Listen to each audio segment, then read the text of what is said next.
ગોવિંદ વાસુદેવ.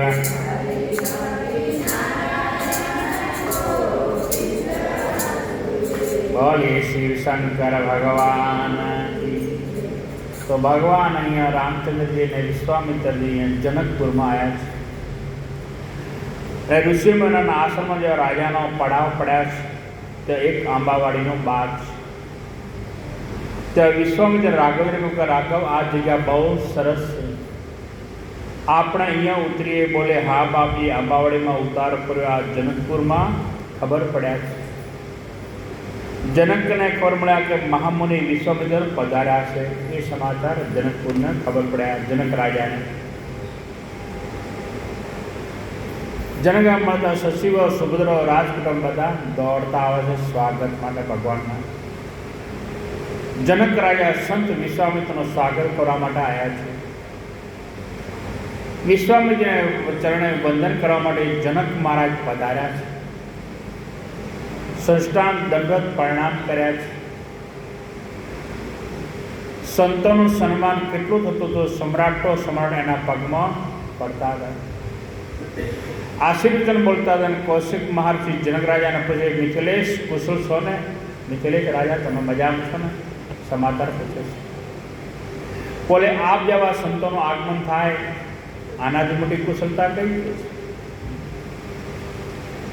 મારો જનકપુર આજ પાવન થઈ ગયો છે, મારી ધરતી આજે ધન્ય બની ગઈ છે.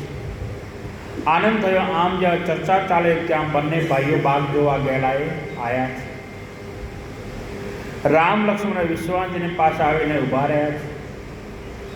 બાપજીને સૂચના આપી કે રાઘવેન્દ્ર, લખન આ જનક મહારાજ છે, એમને નમસ્કાર કરો, પગે લાગો. ચરણસ્વ પ્રણામ કરીને રામ લખન મિત્રેશના જનકને વંદન કરે છે. જ્યાં જનક રાજે રામનું દર્શન કર્યું છે ત્યાં વેદાંતી પુરુષને અકસ્માત નડ્યો છે. નામ રૂપને મિથ્યા માનનારા તત્વજ્ઞાની છે. એ પુરુષ આજ રામજીને જોતા જેનું મન સંદેહ નિરાકારમાં રહેતો હતો એ નિરાકારમાંથી છૂટું પડી ગયું ને રામના રૂપમાં ખેંચાવા લાગ્યું. નિરાકારના મત હતા, આકારનો જેમ જીવ ચોંટી ગયો ભગવાન આમાં જનક રાજાને. મહારાજ દશરથજી અકળાવા લાગ્યા છે કે આ હું શું જોઈ રહ્યો છું અને આ કોણ છે? રામને જોતા કે આ કોણ છે? વિશ્વામિત્ર કે બાપજી બતાવો, આ બંને બાળકો રાજકુટુંબના છે, કોઈ બાળક છે કે મુનિયાના બાળક છે? આ છે બાળકો છે કોણ? કોઈ રાજકુટુંબના છે, કોઈ ઋષિ મુનિયાના છે? મહારાજ દેખાવ તો બાળક જેવા લાગે, પણ આ તો આમ લાગે કે કોઈ પાલક છે. બાળક અને પાલક ફરક પડે. લાગે દેખાય બાળક જેવા, પણ લાગે તો કોઈ પાલક કરવા મોટા છે. જલ્દી બતાવો પ્રભુ, આ છે કોણ? વિશ્વામિત્ર મનમાં હસે છે. જનક રાજા, તમે આવડી મોટી ભૂલ કેમ કરો છો? એક બાજુ કહે છે પાલક ને બીજી બાજુ કહો છો બાળક. એક બાજુ પાલક કહો છો ને એક બાજુ બાળક કહો છો. બાળક કોઈ દિવસ પાલક ના હોઈ શકે અને પાલક હોય કોઈ દિવસ બાળક ના હોઈ શકે. બાળક કોઈ દિવસ પાલન ના કરી શકે અને પાલન હોય તે બાળક ના હોય. કદાચ દેખામાં હોય તો એ માન હોય. બાપજી જલ્દી ખુલાસો કરો, જલ્દી બાપજી એનો ખુલાસો કરો. છે કોણ? બે. તુલસીદાસ રામાયણમાં બે ઉપાસના મૂકી છે. અમુક ઉપાસના પાલક રામની કરે છે અને ધનુષધારી રામની ને મોટા ભાગની ઉપાસના બાલક રામની છે. ઈષ્ટદેવ મમ ઉપાસના બાલરામની છે અને ભગવાન શંકર પણ એ બાલરામની ભગવાનની પૂજા કરે. પણ બોલોનાથ કે જનકપુર વાળા બધા રામજીના દુલ્હા રૂપની પૂજા કરે, પણ ગોસ્વામી કહે એ રૂપની પૂજા જે એના પાલક રામ છે. આપણે કથા સાંભળીએ કે એક વખત સુરદાસજી અને તુલસાજી એક ગામમાં સત્સંગ કરતા હતા. તુલસીદાસજી અને સુરદાસજી બે જણા સત્સંગ કરવા આવ્યા છે. ગામ મોટો આવ્યા સત્સંગ કરે, પબ્લિક પણ આવી સત્સંગમાં. બનેલી ઘટના છે. બંને ટોચના મહાન સંતો છે. તુલસીદાસજી એ મહાન છે અને સુરદાસજી એ પણ મહાન છે. 400 વર્ષ પહેલાની આ વિભૂતિ, 400 વર્ષ પહેલાની વાત છે. એક કૃષ્ણના ઉપાસક છે ને એક રામના ઉપાસક છે. બેના ઈષ્ટદેવ જુદા જુદા, એકના રામ છે ને એકના કૃષ્ણ છે. એક યમુના તટવાસી ને એક સરજુના તટવાસી છે. અને બે ટોચના સંતો છે મહાન. ચર્ચા ચાલી છે. એમાં શું કહે કે સમાતલે 300-400 માણસો બેઠેલા સત્સંગ સાંભળે છે, કથા ચાલે છે. સાધુઓ ભેગા થાય ત્યાં સંવાદ હોય, વિવાદ હોય જ નહીં. તો સંવાદ એટલે ભગવાનની કથા વાર્તા થતી હોય. સાધુદાની સાધુ ભોગ ભેગા થાય ત્યાં સંવાદ ને વિવાદ ના હોય. ત્યાં સંતો ભેગા થયા ત્યાં સત્સંગ જ હોય. સંસારીઓ કરે સુંદર ચર્ચા ચાલતી હતી. એમાં બને એવું કે એક હાથી ગોંડો થયો. બધા માણસો સત્સંગ ચાલતો ને ગોડો હાથી આવ્યો અને કોઈએ બૂમ પાડી કે ભાગો ભાગો, અહીંયા હાથી આવ્યો છે અને આપણને બધાને મારી નાખશે. એ સાંભળ્યું સત્સંગમાં બેઠેલા માણસો બધા આમથી આમ દોડવા માંડ્યા કે હાથી આવ્યો, મારી નાખશે. કથા તો કાલે પડી શકે અને હાથી આવ્યો હમણાં આપણને પૂરા કરી નાખશે. સત્સંગમાં બેઠેલા ક્યારે ભાગે એ કંઈ કહેવાય નહીં. એ તો એકતારો મેળવીને મેરુને ડગે, પણ જેના મનડા ના ડગે. ભાગી પડે પ્રમાણ પણ પગમાં કોટો વાગે તો બૂમ પડી ગયો, હાય બાપા રે કોટો લાગ્યો. આમ તો કે મેરુ ડગે પણ મારા મનડા ના ડગે. અને આટલો કોટો વાગે છે, ડગી ગયા. બોલવું સહેલું છે અને બોલવું સહેલું ને કરવું બહુ, પાલન કરવું બહુ કઠિન છે.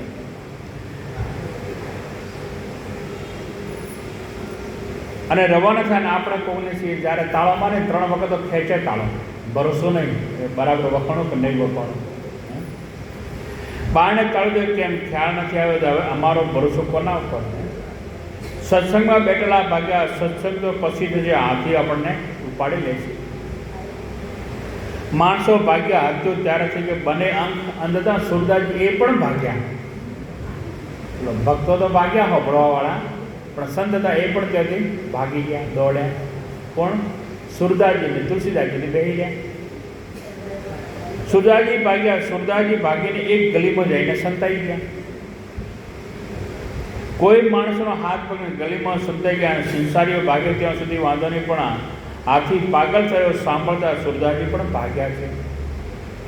એક અમારે ગોસાઈજી મહારાજ તુલસીદાસજી એ ભાગ્યા નથી. એ જે હમણાં બેઠા છે અંદર સત્સંગમાં અને બેટલી બનેલી ત્યાં તુલસીદાસની બાજુમાં 1 મિનિટ આવ્યો, હાથી ઓટો મારી જતો રહ્યો. તુલસીદાસજી કશું કર્યો નહીં, સંત હતા. અને ભરતને જોઈને સાપ અને બીચી વિષ છોડી દેતા એમ જંગલમાં ભારતના દર્શન કરીને તુલસીદાસજી પાસેથી જતો રહ્યો. આજ કે હાથી આવી જતો રહ્યો. પછી પેલા સત્સંગવાળા પાછા આવ્યા. હાથી ગયા કેળે આવ્યા. કહે બાપુ હવે સત્સંગ ચાલુ કરો કે. અને સુરદાસજી એક જણ જઈને પકડીને લાવ્યા. બાપજી હાથી જતો હવે તમે આવો. એક હાથ પકડીને સુરદાસજીને લાવ્યા છે. બેસી ત્યાં લોકોને નવાઈ લાગી કે સુરદાસજી ભાગ્યા. આપણે તો કે સંસારી છીએ ભાગ્યા, પણ સુરદાસજી કેમ ભાગ્યા? એ કેમ દોડ્યા અહીંથી? પણ સંત ભાગ્યા એમાં કંઈક કારણ હોવું જોઈએ. એ કારણ હતો એટલે ભાગ્યા. એ કારણ શું હતો? તેથી વંદનગીરી ગોસ્વામીજી મહારાજે પ્રશ્ન કર્યો. તુલસીદાસજી પૂછે છે સુરદાસજી તમે કેમ ભાગ્યા? એનું કારણ એમાં કંઈક કારણ હોવું જોઈએ. સુરદાસજીના ચરણમાં દંડ કરવા જોઈએ. શું જવાબ આવ્યો? એમને કહે છે બાપજી ગોસાઈ તમારે ભાગવું પડે નહીં, કારણ કે અમારે ભાગવું પડે છે. સુરદાસજી કહે તમારે ના ભાગવું પડે, પણ અમારે તો ભાગવું પડે. બાપજી કહે તમારો ઈષ્ટદેવ તો ધનુષધારી છે. તમારા ઈષ્ટદેવ ધનુષધારી કોણ છે? રામ. એમને 24 કલાક હાથમાં ધનુષ્ય બાણ હાથમાં જ લીધેલા છે. માટે કોઈ મુશ્કેલી આવે તો એ બાણ મારીને એને કાઢી નાખે છે. મારો ઈષ્ટદેવ તો બાલકૃષ્ણ છે. મારો કનૈયો તો નાનો છે અને એની સંભાળ મારે રાખવી પડે. એટલે હું દોડે ગયો હતો. એમના ઈષ્ટદેવ કૃષ્ણ છે, કાનો નાનો છે. એ ઠેકાણું આવે કે ના આવે એનું તો મારે ધ્યાન રાખવું પડે છે. તમારા ઈષ્ટદેવ તો પાલક છે, મારો ઈષ્ટદેવ તો બાલક છે. નાના છે. અને તેથી કૃષ્ણ પંપાળે વૈષ્ણવ ધર્મમાં કૃષ્ણનું ધ્યાન રાખવાનું એ ભાવ છે. પુષ્ટિ માર્ગમાં કૃષ્ણ પારણામાં સુવરાવે છે. કનૈયો નાનો છે એને સુવરાવે છે, હેચકા નાખે છે. એને ઠંડી ના લાગે એટલે સગડી પણ મૂકવામાં આવે છે. શિયાળો આવે ઠંડી ના લાગે એટલે પાણી સગડી મૂકે, કાનાને ઠંડી ના લાગે. અને ગરમી આવે તો પંખો ચાલુ કરે, કાનાને ગરમીને પેલો ઠંડી ના લાગે. આમાં ગરમી ના લાગે એટલે પંખાથી વાયરો નાખે. નાના કાના છે. બધાને પંખો નાખવા હવા આપનાર એનો શું તમે આપી શકીએ આપણે? પણ આ એક ભાવ છે ભગવાન પ્રત્યેનો. 12 કૃષ્ણની ઉપાસના પુષ્ટિ માંગીએના ભાવ છે, પ્રેમ છે, ઉપાસના છે. મારા ઠાકોરને કંઈ ન થવું જોઈએ. એમને સુવરાવા, એમને જગાડવા. કારણ કે બાલ ઉપાસના તો એનું ધ્યાન રાખવું પડે, કેમ કે બાળક નાનો એટલે ધ્યાન રાખવું પડે છે. એમને સવારમાં ટાઈમસર જગાડવા, ખવડાવો, પીવડાવો, નવરાવા, ધોવરાવા, મજે ટાઈમ થાય બપોર ટાઈમ થાય હુવાડી દેવા. અને તમારો ઇષ્ટદેવ તો ધનુષધારી, તમારો ઇષ્ટદેવ તો રામ છે ને આત્મા તો ધનુષ બાણ છે. તુલસીદાસજી ગીર પડે સંત કે ચરણ મારે, વાહ ધને છે સંતો તમને કે. બાબા સુરદાસ કહી હતી સાબિત કે બાલક અને પાલક અરે જનકજી દોનો શબ્દ કહે, બે જણા જનકજી કે બાલક છે કે પાલક છે. અને આ બાળક છે પાલક અને એકબીજાને પ્રસન્ન. વિશ્વામિત્ર આપને પૂર્ણ કરે છે. વિશ્વામિત્ર જલ્દી ચોખવટ કરો. જનક રાજા કે વિશ્વામિત્ર ચોખવટ કરો, આ બાલક છે કે પાલક છે. આ બાળકોને જોતા મારા હૃદયમાં અનુરાગનો ધૂત ફૂટ્યો. એટલે મને એકદમ ભાવ થયો છે એમના પ્રત્યે, બહુ ભાવ થાય છે. એટલો બધો પ્રેમ પ્રગટે છે. આ બાળકો તો હું તો વેદાંતિક માણસ, હું તો કહીને માનવ પણ છતાં મારો આટલો ભાવ એમના તરફ કેમ ખેંચાય છે? તો મને કોઈના તરફ આવી લાગણી થતી હતી, આજ એટલી લાગણી કેમ થાય છે? આજ મારું મન બ્રહ્મસુખ છોડીને આ બાળકમાં લાગી ગયું, ભગવાનમાં છોડીને આ બાળકો મારું મન લાગી ગયું છે. મહાપુરુષો કેટલા નિખાલસ હોય છે. નહીતર લોકો મન ખેંચાતું તો જાહેર કરે નહીં. એમાં પોતાની પ્રતિષ્ઠાનો પ્રશ્ન જનકજી ભૂમિકા શલ્ય થઈ તો મહાન આત્મા હતા જનક રાજા. બાપુજી આજ બરાબર બ્રહ્મસુખ મને ત્યાગને મનસુખે છોડીને બાળકમાં લાગી ગયું છે. બ્રહ્મસુખને છોડી મન આ બાળકમાં મારું મન લાગી ગયું છે. અને ગુરુદેવ સહજ વિરાગરૂપ મને મોહર, મારું મન સહજ વૈરાગી છે. મને કોઈના તરફ આકર્ષણ થતું નથી. અને આજ કેમ આટલું આકર્ષણ થાય છે બાળક પ્રત્યે? પણ આજ બાળકને જોયા પછી જેમ ચંદ્રને જોઈને ચકોની દ્રષ્ટિ લાગી જાય એટલું મને એના ઉપર ભાવ જાગ્યો છે. વિશ્વામિત્ર કહે એટલે તો એનું નામ રામચંદ્ર છે. એટલે તો એનું નામ રામચંદ્ર છે. એનું રામ તો એને તો ગગન में आज ये हमारा अवधर का चंद्र आया है आपके नगर में, તમારું ધ્યાન લાગ્યો એ બરાબર છે. તમારું જે ધ્યાન ખેંચાય છે એ બરાબર ખેંચાઈ રહ્યું છે. વિશ્વામિત્ર જનકને કે બાપજી આ નર નારાયણ તો નહીં હોય ને કદાચ? નર નારાયણ આપણે કે એ તો નહીં હોય ને કદાચ? નિરાકાર આકાર લઈને તો નહીં આવ્યા હોય ને? નિરાકારમાંથી આકાર લઈને આવ્યા છે.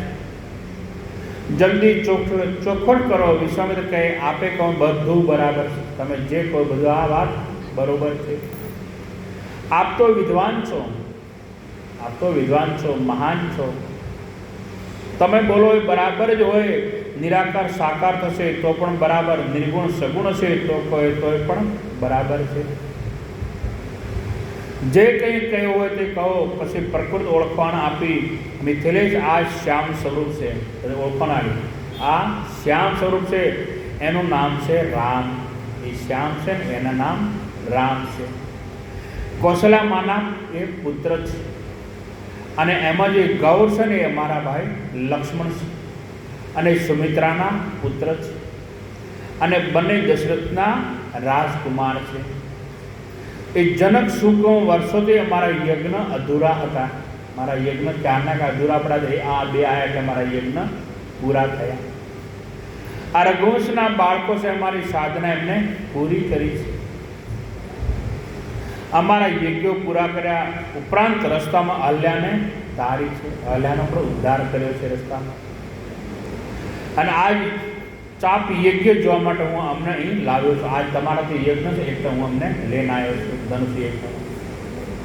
મારા જનક બહુ ખુશ થયા, હારો કહેવાય ધન ભાગ્ય ધનગરી મારા ઘરે આવ્યા ભગવાન. પણ સંતમત એવો છે કે આ દશરથજીના પુત્રો છે એમ સાંભળ્યા પછી જનક રાજાની થોડી મીઠી ઈર્ષા થઈ. ઈર્ષા થઈ પણ કેવી મીઠી. જનક રાજાને કીધું એટલે કેવી ઈર્ષા થઈ કે આ રામ લક્ષ્મણ કે દશરથના દીકરા થયા એવા મારા થવા જોઈએ, એમના કેમ થયા, એ ઈર્ષા થઈ, મીઠી ઈર્ષા. યોગી છે એને ઈર્ષા ન થવી જોઈએ, પણ ખૂબસૂરત સારી ઈર્ષા થઈ, ખોટી નહીં થઈ. એમને એમ થયું કે આવા પુત્ર તો મારે ઘેર જન્મવા જોઈએ, અને આ લાભ દશરથજી કેમ લઈ ગયા, મનમાં વિચાર કરે છે. વાત એ સાચી કે જનકની લાયકાત પણ એટલી હતી એમના પુત્ર થાય. ભાઈ એટલો તો ચોક્કસ કે દશરથજીને અંગે કૈકેયી કો ભવનમાં દશરથજીમાં ફસાણા છે.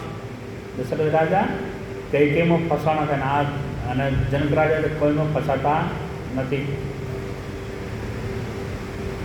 તુલસીદાસજી ટીકા કે દેખવ કામ પડતા બડાઈ કૈકેયીને આસક્ત થયા હતા, અને જનક તો પૂર્ણ વૈરાગી, તો મહાન વૈરાગી સંત જનક રાજા. દેખાવમાં ભોગમાં ડૂબેલા અને બાકી બહુ ઊંચાઈ પર છે. દેખાવથી તો ભોગમાં ડૂબેલા લાગે અને તો બહુ ઊંચાઈ પર છે. ભજન ખૂબ કર્યું ભગવાનનું, તપ કર્યો ખૂબ. માણસની લાયકાતે દાવો કરે છે કે એમાં મનમાં એમ વિચાર્યું કે આ પુત્રો મારે ઘેર જન્મવા જોઈએ, વિચાર કર્યો. હવે તો થઈ નહીં, હવે તો દશરથજીના થઈ ગયા. એ લાભ દશરથજીને કેમ મળ્યો, પણ હવે તો દશરથના પુત્ર થઈ ચૂક્યા એટલે બીજું તો કંઈ થકી થઈ શકે એમ નથી. તો જનકને વિચાર આવ્યો કે હું પિતા તો ન બની શક્યો, એમનો પિતા ન બની શક્યો, તો લાવ એનું હું ગુરુ બની ગયો, મારા શિષ્યને બનાવીને મારા ચેલા બનાવી દઉં, ગુરુ બની. બાકી સંબંધ બોધવા જેવું છે એની સાથે. ગુરુ બનાવવાની લાયકાત જનકમાં હતી. એમાં બે મત નહીં, પણ જનકને વિચાર આવ્યો કે ગુરુ બનાવો દાવો કરી તો વશિષ્ઠજીની સત્તાને પડકાવી. એમના ગુરુ તો વશિષ્ઠ મહારાજ છે. તો આ મારે બેને અનુભવ કે મારા ચેલા કેમ લઈ લીધા, તો આ ઉપાધિ ચેલાઈને ના પુત્ર બન્યા ના ચેલા બની શક્યા. તો હવે રઘુવંશના ગુરુ વિશિષ્ટ છે, તો મેં સંતના પગ માર્ગમાં અવરોધ ઊભો કર્યો કહેવા છે. તો કે તમને ખબર નથી આ ગુરુ હતા તો તમે ગુરુ કેમ બન્યા, તો મને બીજીના કોઈ ઠપકો આલ છે. તો પિતા ના બની શકો તો કંઈ નહીં, ગુરુ શક્ય. જનક વિચારે કે પરમાત્મા જો મદદ કરે તો અને મારો જમાઈ બની ગયો, ભગવાન મદદ કરે અને જમાઈ બનીને બળ સમજ બોધવા જેવો છે. જાનકી આના સાથે પરણાવીને આનો સસુર બની જાઉં અને બાકી સંબંધ બાંધી લેવા જેવો આ તત્વ છે. આને કન્યા આપીને એનો મારો જમાઈ બનાવીને સંબંધ બાંધી લો. જીવનમાં અમુક તત્વો એવા પણ હોય છે કે એનો સાથે સંબંધ બાંધી લો, દેર ના કરો. તમે સંબંધ બાંધી લો, દેર મત કરો. રામાયણમાં લખ્યું છે કે હનુમાનજી વિભીષણને જરાય પરિચય નથી. હનુમાનજીને વિભીષણને કોઈ ઓળખાણ નથી. અને અસુરના ગામમાં રાતના અંધારામાં મારુતિ ફરે છે, રાત્રે અંધારામાં ફરે છે હનુમાનજી, લંકામાં જ્યારે ગયા ત્યારે. પણ જ્યાં એને વિભીષણનું મકાન જોયું કે આ કોઈક ભગતનું ઘર લાગે છે, અને એને લાગ્યું કે અહીં કોઈક વૈષ્ણવ રહેતો જોઈએ, કોઈક ભગત લાગે છે. એને નિર્ણય કે આ મારી સાથે મિત્રતા ના બાંધે તો એના સાથે પ્રાણ મિત્રતા બધું એના સાથે દોસ્તી કરવી. કે ભગત છે મોય ભગવાન વગર આ બાકીના બીજા બધા કેમ હોય રાક્ષસ કરે છે, એનાથી દોસ્તી થાય નહીં. પણ આ સારો છે, સંત તો આના હાથે દોસ્તી કરીએ. કારણ કે સાધુ હોય તો ન નારાજ કાની. વિશ્વામિત્રને કહું કે બાપજી આપ એકલા આવ્યા હો તો હું આપને અહીંયા અંબાવાડીમાં રોકાવા દઉં, મુકામ કરવા દે. પણ અયોધ્યાના રાજકુમારો આવ્યા છે, એને જો યોગ્ય ઉતારો ના આપો તો મેં અયોધ્યાની રાજસત્તાનો યોગ્ય સન્માન કર્યો ના કહેવાય. માટે તમે મારે ઘરે પધારો. બાકી એકલા આવ્યો તો કદાચ તમે બગીચામાં રહી શકો. આવા રાજકુમાર આવ્યા તો હવે મારે ઘરે ચાલો. માટે મારા દિવ્ય ભવનમાં આપને ઉતારો આપું છું. તુલસી મહેલનું વર્ણન કર્યું કે જ્યાં દરેક ઋતુમાં સુખ મળતું હતું, અનુકૂળતા રહેતી હતી, એવા એક અદ્ભુત મહેલમાં વિશ્વામિત્ર આદિ સંતોની સાથે રાઘવ અને લખન જનકજીને ઉતારો આપ્યો. રાજભવનમાં બોલાવીને ઉતારો આવ્યો. સારો માનસકાળ એટલે કે ભોજન કર્યું છે. આવકાર હવે બેડ્યા, ભોજન કરાયું છે અને થોડી વાર વિશ્રામ આરામ કર્યો છે. ભોજન કર્યું અને સાંજ પડે છે. હવે રામજીને એમ લાગ્યું કે વિશ્વામિત્ર બાપજી મારી ઓળખાણ આપે છે. બાપજી કહ્યું દંડેરો પીટે મારી ઓળખાણ બધે ગયો ત્યાં આલે છે. બ્રહ્મ તરીકે આપવા માટે ભલે ગર્ભિત રીતે પણ એમ કહેવા માંડ્યા છે કે આ મૂળ તત્વ છે, તો જે મારે લીલા કરી હું લીલા કરી શકીશ નહીં. અને જો બાપજી આમ નામ ઢોલ પીટતા રહે છે તો મારું બ્રહ્મ તત્વ ખુલ્લું પડી જશે.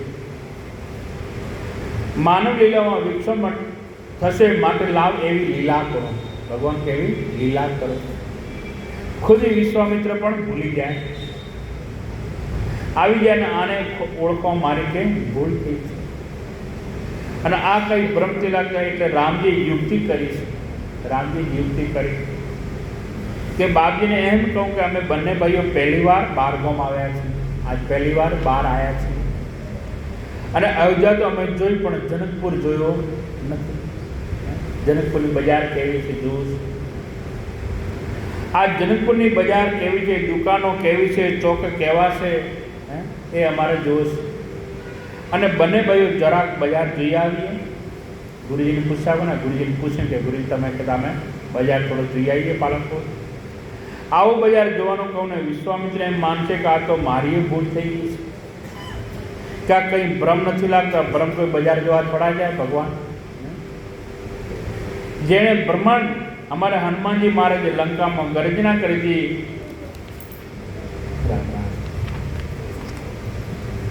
તત્વ છે રામ અને બજાર જોવી પડે તો રામજીને એમ લાગે કે ઠીક રાજકુમાર છે, નહીં તો કંઈ બજાર જોવા થોડા આવડે. બીજું કારણ કે રામજીને ખબર છે કે અનેક યોગીઓ જનકપુરમાં આવેલા છે. ભગવાનના દેવો એ ભગવાનના દર્શન કરવા યોગીઓ અમુક રૂપ લઈ લઈને આવેલા છે અને પ્રતીક્ષા કરે રામ આવે તો અમે રામના દર્શન કરીએ. રામજીના દર્શન કરવાની અને ત્રીજા અર્થમાં કહું તો આજ જ્ઞાની અને વેદાંતિઓને પ્રેમની દીક્ષા આપવી રામને. તમે કેવળ જ્ઞાનમાં ડૂબેલા છો. એને અનુરાગ અને ભક્તિ શું કહેવાય એનો અનુભવ કાઢવાનો છે. માટે રામજી આમ વિચાર્યું, પણ રામજીની મર્યાદા જુઓ. બાપજીને કેમ કહેશું અમારે બજાર જોવા જવું છે? બાપજીને કહેવું કેવી રીતે? રામાયણમાં બધી ચાવીઓ યુક્તિ બતાવી છે.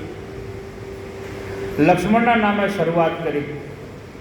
બાપજી મારતો નહીં, પણ આ લક્ષ્મણ કહે છે બજાર જોવા જવું છે. નામ નાનો વટાવે, મોટા નામ ના વટાવે. માણસ મોટો હોય ને એને અમુક વસ્તુ જોઈતી હોય તો એ પોતે ના માગે. મોટો માણસ હોય એને વસ્તુ ખાવાની ઈચ્છા થાય પણ એ માગી ના શકે.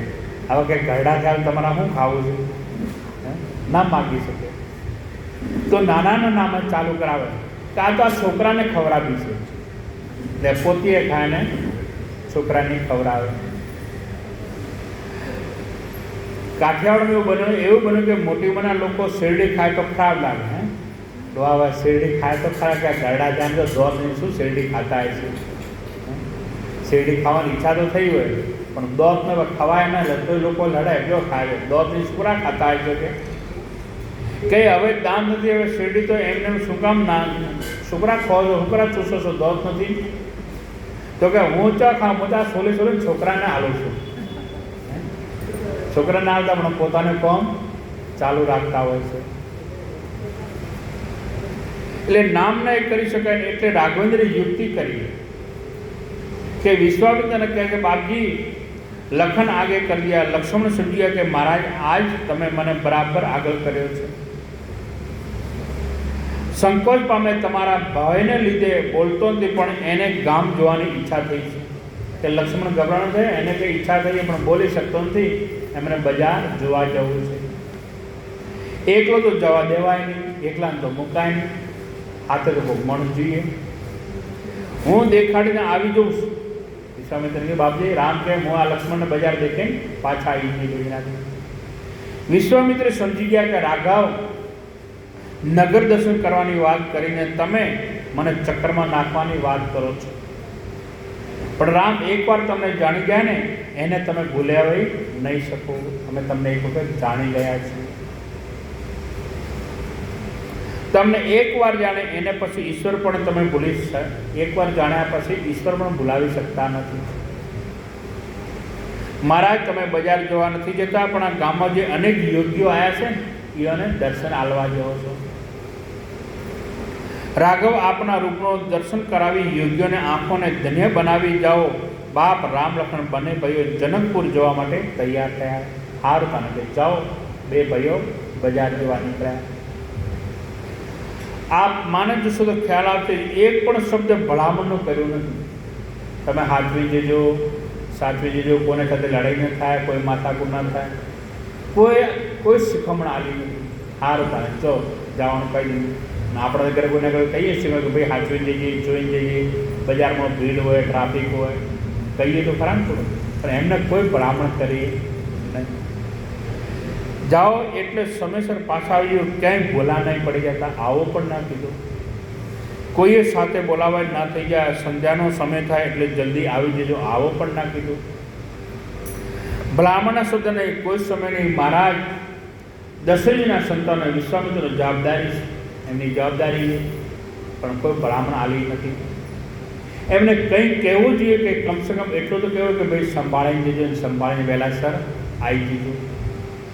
પણ કોઈ ભલામણ કરી નહીં. કારણ કે વિશ્વામિત્રને ખબર કે અમારો રામ મર્યાદા પુરુષોત્તમ છે, એમને ભલામણ આલવાની કોઈ જરૂર નથી. અને બ્રાહ્મણની જરૂર નથી. આને જગ્યાએ જો કૃષ્ણ હોય તો બ્રાહ્મણના પોટલા ઉપડાયા હોય, પોટલા તોય કોક ને કોક આગા પાછો કરી કરીને આવે ને આવે. બ્રાહ્મણના પોટલા બંધાયા પડે. બાપા ધ્યાન રાખજે, મહેરબાની કરજે, છતાંય કંઈક ને કંઈક તોડફોડ કરીને આવે.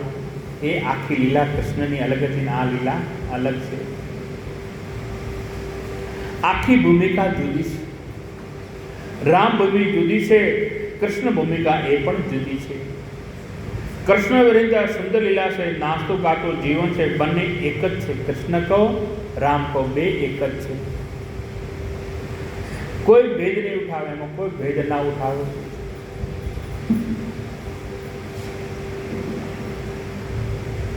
અને કાળ એવું બોલનારા જીવનમાં ભયંકર સાહસ કરે છે. કૃષ્ણ બને એક છે, બંનેની અવતાર ભૂમિકા જુદી છે. આમ એક છે. આપણી કથા લો તમે. રામજી રાવણને મારીને જ્યારે પાછા આવે છે, જ્યારે રામજી પાછા આવ્યા યુદ્ધ કરીને રાવણને મારે, ત્યારે રામે પ્રતિજ્ઞા કરી હતી કે એક એક ઋષિના આશ્રમમાં જઈને હું સુખ આપીશ. બધા ઋષિઓને વ્યક્તિ તરીકે બધાને હું મળીશ. અને અરણ્યકાંડમાં ઘોષણા કરી દીધી. એટલે રામજી રાવણને મારીને આવે છે ત્યારે બધાના આશ્રમે ગયા, પણ 14 વર્ષ પૂરા થવાને એક જ દિવસ બાકી હતો. નક્કી કર્યો હતો કે મારે વળકવાય બધાને એક એક દિવસ બધાને મળીશ. અને ઘરે આવતા દિવસ એ કર્યો. એટલે રામજી રોકાતા સંતોને મળ્યા નહીં. વળી વિમાન ઉતર્યો ત્યારે સંતો રડી પડ્યા કે બાપુ ભગવાન આવ્યા છે, 2 દિવસ મારા ઘરે રોકાવો. સંતો કહી મહારાજ અમારી ઈચ્છા હતી કે રાવણના વિનાશ પછી તમે પાછા ફરો ત્યારે અમારે જોડે રોકાશે. 8-10 દિવસ અમારી સાથે રોકાવે. અમારી તમારી સાથે રહેવું છે, અમારી સાથે તમારી સાથે સત્સંગ કરવું છે, રહેવું છે. તમારો સામયપ્ય માનવું હતું, તમારી સાથે સત્સંગ કરવું છે. રામે કહ્યું સંતો હું જરૂર રોકાવું, પણ ભરતની મને ચિંતા થાય છે. જો આજે નહીં ગયો તો ભરત મરી જશે. એ આપઘાત કરવા બેઠા ભરત. જો આજ સાંજ સુધી રામ ના આવે તો હું આપઘાત કરી શરીરમાં મરી જઈશ. અને આ બાજુ સંતો કહે અમારે જોડે રોકાવું, રામને ક્યાં જવું? એક દિવસ બાકી મારે જવું જોઈએ. સંતોના દુઃખ થયું એટલે રામજીને વચન આપ્યું. હવે ગયા એટલે સંતોને દુઃખ થયું કે રામ અમારા ઘરે રહેવાના હતા ને ના રોકણ. આજ હું કૃષ્ણ અવતાર ધારણ કરીશ. ભગવાન રામ કહે છે સંતોને, બીજા અવતારમાં હું કૃષ્ણ અવતાર ધારણ કરીશ, ત્યારે તમે ગાય અને વાછડા બનજો ને એ વખતે આપણે બધા ભેગા રહેશું. ગોપ ગોપીઓ બનજો અને હું વચન આપું છું કે 11 વર્ષને 52 દિવસ સુધી હું તમારી સાથે નિવાસ કરીશ. 11 વર્ષ ને 52 દિવસ આપણે બધા સાથે રહીશું. એ બધા ઋષિઓ કૃષ્ણ અવતારમાં ગાય વાછરડા થયા છે. જે ઋષિઓ હતા એ ગાય વાછરડા બન્યા કૃષ્ણ અવતારમાં.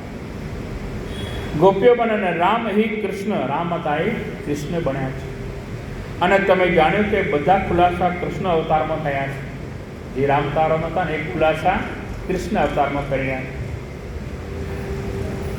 તુલસીનો રામ અવતારમાં રામ મોટા ને લક્ષ્મણ નાના. રામ મોટા હતા અને લક્ષ્મણ નાના. તો બીજા કૃષ્ણ અવતારમાં કૃષ્ણ પોતે નાના બન્યા અને લક્ષ્મણને મોટા બનાવ્યા. કોણ? બલરામ મોટા થયો. એનું બધું આ દીધું. એ વખતે કે બહુ મોટો હતો, આ વખતે તમે ભાઈ મોટા થો. મોટા ને કૃષ્ણ પોતે નાના. હિસાબ તમે જો બરાબર થઈ ગયું. અવતાર રામની મોટી, સીતાની ઉંમર નાની. રામ મોટા ને સીતા નાના. બંનેની ઉંમરમાં સમજીને એને બહુમતી જરૂર નહીં. સંતોનો મત કે અમુક જ એ 9 વર્ષનો ફરક છે. રામ અને સીતાના ઉંમરમાં 9 વર્ષનો ફરક હતો. સીતાને રામની ઉંમર સર્વસતી. અમુક સંતો એમાંથી જુદા પડે છે. પણ એક બાબતમાં બધા સર્વોત્તમ છે કે રામ કરતાં સીતાની ઉંમર થોડી નાની. તો કૃષ્ણ અવતારમાં રાધા મોટા ને કૃષ્ણ નાના. રામ અવતાર રામ મોટા હતા, સીતા નાના હતા. તો કૃષ્ણ નાના ને છે, રાધાજી મોટા. અને ગર્ગાચાર્ય મત કે જ્યારે રામજી સંકેતવાથી કૃષ્ણ અવતાર લેવા તૈયાર થયા ત્યારે સીતાજી કહ્યું કે જાનકી, રામ અવતાર લીધો એમ મારે હવે કૃષ્ણ અવતાર લેવાનો છે. ભગવાન કૃષ્ણ રામ સીતાજીને કે જાનકીજી, જેમાં રામ અવતાર લીધો ને એમ મારે હવે બીજો કૃષ્ણ અવતાર લેવાનો છે. માટે તમે રાધા બનીને મારી સાથે આવજો. આમ રામજી સીતાજીને કહ્યું છે. ત્યારે સીતાજીએ ના પાડી કહું મારે રાધા બનવું નથી. મહારાજ રામ અવતારમાં હું તમારી સાથે આવી તો મારે બહુ સહન કરવું પડે. મારે કેટલું દુઃખ સહન કરવું પડે, બહુ મર્યાદાઓ પાડવી પડે. એટલું દુઃખી થવું પડે કે અને વાતે સાચી સીતા પર કેટલું દુઃખ પડ્યું. હે વન ભટકવું પડ્યું. 14 વર્ષ ભૂખ્યા તરસ્યા. ધરતીની પુત્રી ધરતીમાં સમાઈ ગઈ. એની પુત્રી ધરતીમાં સમાવવું પડે. અને જનકની દીકરીને સુખનો ક્યાં શ્વાસ નહીં લીધો. દુઃખી દુઃખીને દુઃખી. કથા તો એની લખાય, જગતને જીવન આપનાર સૂરજ એને તો સળગવો પડે. જો સૂર્ય ના સળગે, જો ઠંડો પડી જાય તો દુનિયા બધી ખલાસ થઈ જાય. સૂરજ ઠંડો થાય તો દુનિયા ખલાસ થઈ જાય. જગતને જીવન આપનારા તત્વો સહન કરવો પડે છે. સીતાએ કેટલો સહન કર્યો હતો. સીતા જ્યારે ધરતીમાં સમાઈ ગઈ ત્યારે એની સાડીનો પાલો બહાર રાખ્યો. જ્યારે ધરતીમાં સમાઈ ગઈ સાડીનો પાલો બહાર રાખ્યો. આવી કથા કે પાલો એમને જાણી જોઈને બહાર રાખ્યો છે. ઋષિઓએ પૂછ્યું સીતા પાલો કેમ બહાર રાખ્યો? સાડીનો પાલો તે બહાર કેમ રાખ્યો? સીતાએ કહ્યું ભગવાન રામને હું ઓળખું છું. રામને હું ઓળખું છું. રામજી મને ઓળખે છે. રામ મને ઓળખે, હું રામને ઓળખું છું. મારો વિયોગમાં રામજી એટલું રડશે. મારા વિયોગમાં રામજી એટલા રડશે કે એમનો આંસુડા ધરતી પર પડશે તો ધરતી ફાટી જશે.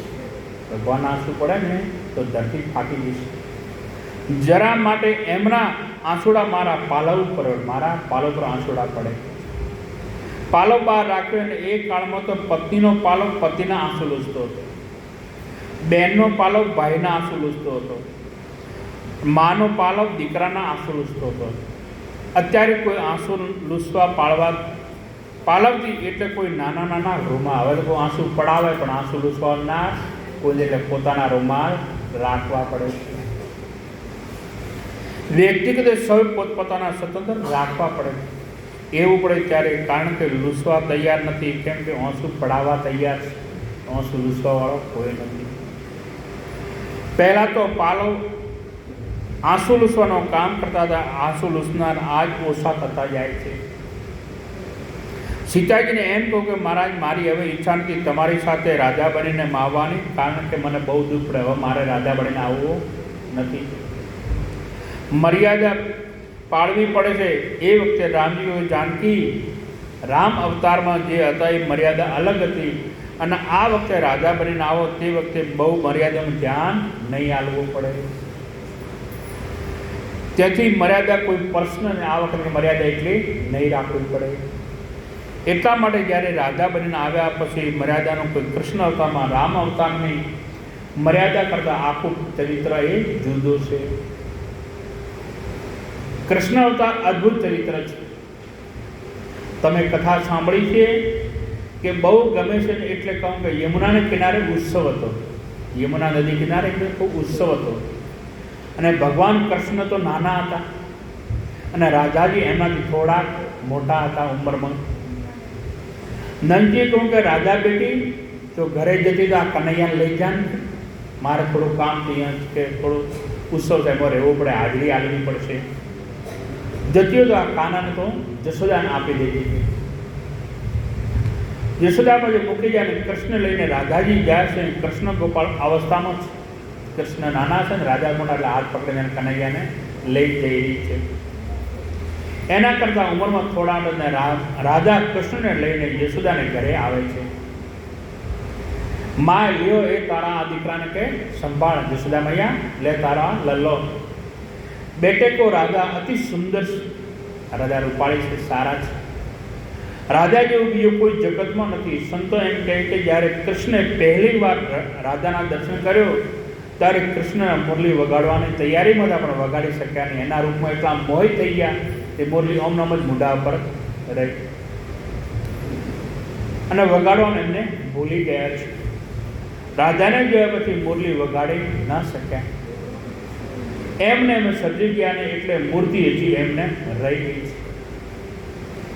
પછી કૃષ્ણ ફૂંક ના મારી શક્યા, મુરલી ના વગાડી શક્યા. રાજાને જોતા સજ્જડ થઈ ગયા, એકદમ અકબંધ થઈ ગયા. અને આજ સુધી આપણો કૃષ્ણ એમને ઊભા છે. હજી રાધાના ચિંતનમાં હલ્યો ચાલ્યા નથી, એટલે મૂર્તિ કંડારે ઊભા એક જ જગ્યાએ. આપણે મોરલી આલો તો અમને રહે લઈ લો તો બાકી હમણાં ચાલુ જ રાખે. ઇતના રૂપ થાય, એટલો રૂપ હતો રાધાનો. બહુ સુંદર સાત્વિક રૂપ, દેવી રૂપ. યશોદાએ રાધાને જોઈને એમને રાધા બહુ ગમી ગઈ. રાજાને જોઈને યશોદાને પણ ગમી. એ બેટા આવ બેસ, છોકરી બહુ સુંદર છે. મીઠાઈ આપી. યશોદા ઈચ્છે છે કે રાધા મારે ઘરે થોડો વધારે રોકાય તો સારું, કંઈ ખાવાની પ્રસાદ આપી.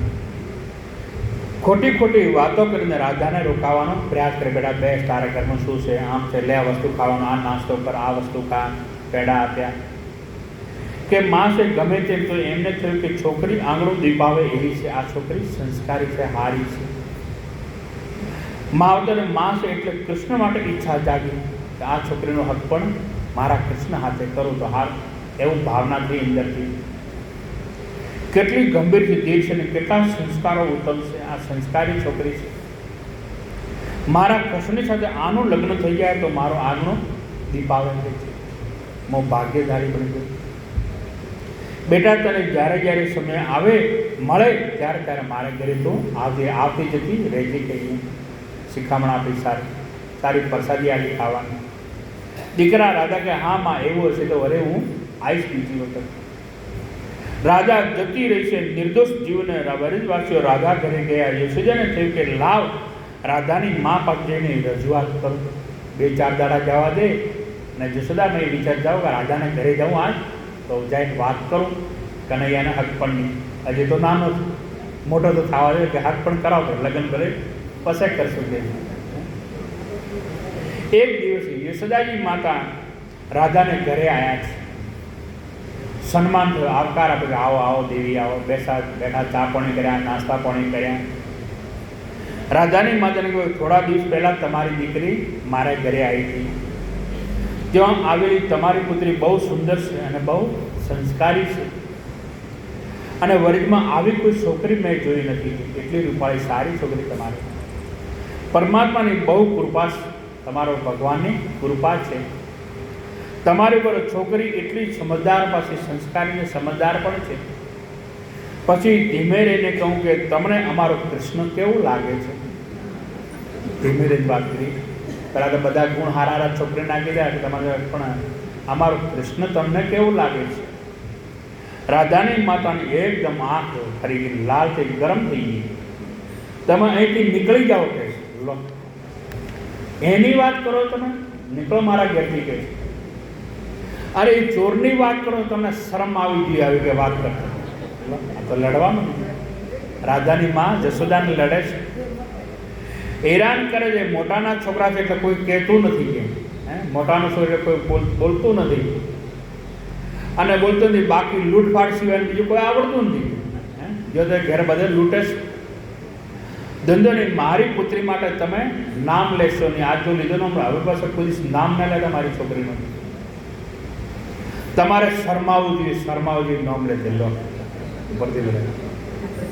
ક્યાં મારી ભીરું છોકરીને ક્યાં તમારો નટખટ, કેમ મારી ભોળી છોકરી એને તમારો કેવો નટખટ. હું તો કહું છું કે તમને કોઈ છોકરી નહીં આપે કે હું તો ના આલો, પણ કોઈ આખા ભારતમાં તમારે કોઈ છોકરી નહીં હાલે કે લો, હું તો નહીં આપણે બીજું કોઈ નહીં હાલે કે. અને યશોદાજીની આંખમાં આંસુ આવી ગયા ને યશોદાજી રડવા લાગ્યા. કઈ તમે એને લૂંટારો નહીં કહો તો શું કે દાતારો કહો મોટો કે? લૂંટારો શું દાતારી છે? ટીકા કરી છે અને અપમાન કર્યું. યશોદાનું તમે નીકળી જાઓ મારા ઘરે, આપણાથી રાધાનું નામ લેશે ને. હવે મારા રાધાને નામ ના લેશે, અહીંથી નીકળો બહાર જાઓ તમારા ઘરે. આવા કેટલો અપમાન કર્યો કે તમે અહીંથી જાઓ. એટલે તમારો છોકરો ચોર છે, લૂંટારો છે. તમારો છોકરો ચોર હે, લૂંટારો છે, નંદનો દીકરો છે, એટલે કોઈ બોલી શકતું નથી. વાતી સાથે મોટાના છોકરાને કોઈ કહેવાય. સમાજનો નિયમ છે, મોટાના છોકરા બેખૂબ હોય તો એને કહેવાય ભાઈ આવો આવો, પધારો. શું પધારો? સાવ બેખૂબ હોય તો કેવો આવો? મોટાના છોકરા મહત્વ પડે કે એ આપણે બધા ભોજનમાં નમક લઈએ, ભોજનમાં શાકમાં દાળમાં મીઠું નાખો. કઈ હકીકત એ ખારું છે પણ શું કહેવાય ને? મીઠું છે. ખારું પણ ન માલ્યું એનું મીઠું. તો એ આખી દુનિયાને મીઠું કહે છે. ખારો છે છતાં મીઠું કહે. કેમ? એનો બાપ કોણ છે? દરિયો. જો દરિયાનો મગજ ફર્યો તો ખેજાન મેદાન કરી નાખે. એનો મોટાનું દીકરો એટલે એને મીઠું કહેવું પડે, ખારું ના કહેવાય. હવે તો સુધારો સ્વાદનો સાવ ખારો છતાં એને મીઠું કહેવું પડે છે, કારણ કે એ મોટાનું સંતાન છે. દરિયાનું સંતાન એના છોકરાને કંઈ કહીએ એમ બાપનું મગજ ફરીએ તો આપણે પણ આવું બને, આવી બને. એટલે એના માટે મોટા એટલે ખારું હોવા છતાં એને મીઠું કહેવું પડે છે. તમારો છોકરો આખા ગામને હેરાન કરે છે. રાધાની માં કહે તમારો છોકરો આખા ગામને હેરાન કરે છે. કોઈ બોલતો નહીં. મારી દીકરી માટે માગણી હવે કોઈ દિવસ કરશો નહીં, આવશો નહીં મારા ઘરે, નીકળો નથી બહાર કે. તમારે શરમાવજીને યશોદા રાધાને આંગણાથી યશોદા રડતા રડતા ઘરે આવે છે. ઘરે આવ્યા, ઘરે આવીને બહુ રડ્યા છે. નંદજી પૂછે છે કેમ રડો છો? આજ શું થયું દેવી? એમના ઘરવાળા નંદજી પૂછે. શું કહ્યું કે કૃષ્ણનું નક્કી કરવા ગઈ હતી, કનૈયાની હગાઈ કરવા ગઈ હતી, હું તો હક પણ કરવા, પણ કોઈ આંગણે ઊભા રહેવા દેતો નથી. છોકરો બહુ તોફાની, તમે કંઈ કહેતા નથી. ઘરવાળા કહે તમે કોઈ બાપને છોકરાને કોઈ કહેતા નથી, બહુ તોફાની થઈ ગયો.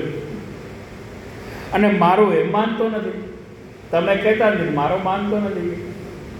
નંદજી કહે કૃષ્ણ ક્યાં એટલો મોટો થયો છે? તો નાનો મોટો થવા દે કે પછી કરશો હગાઈ કે.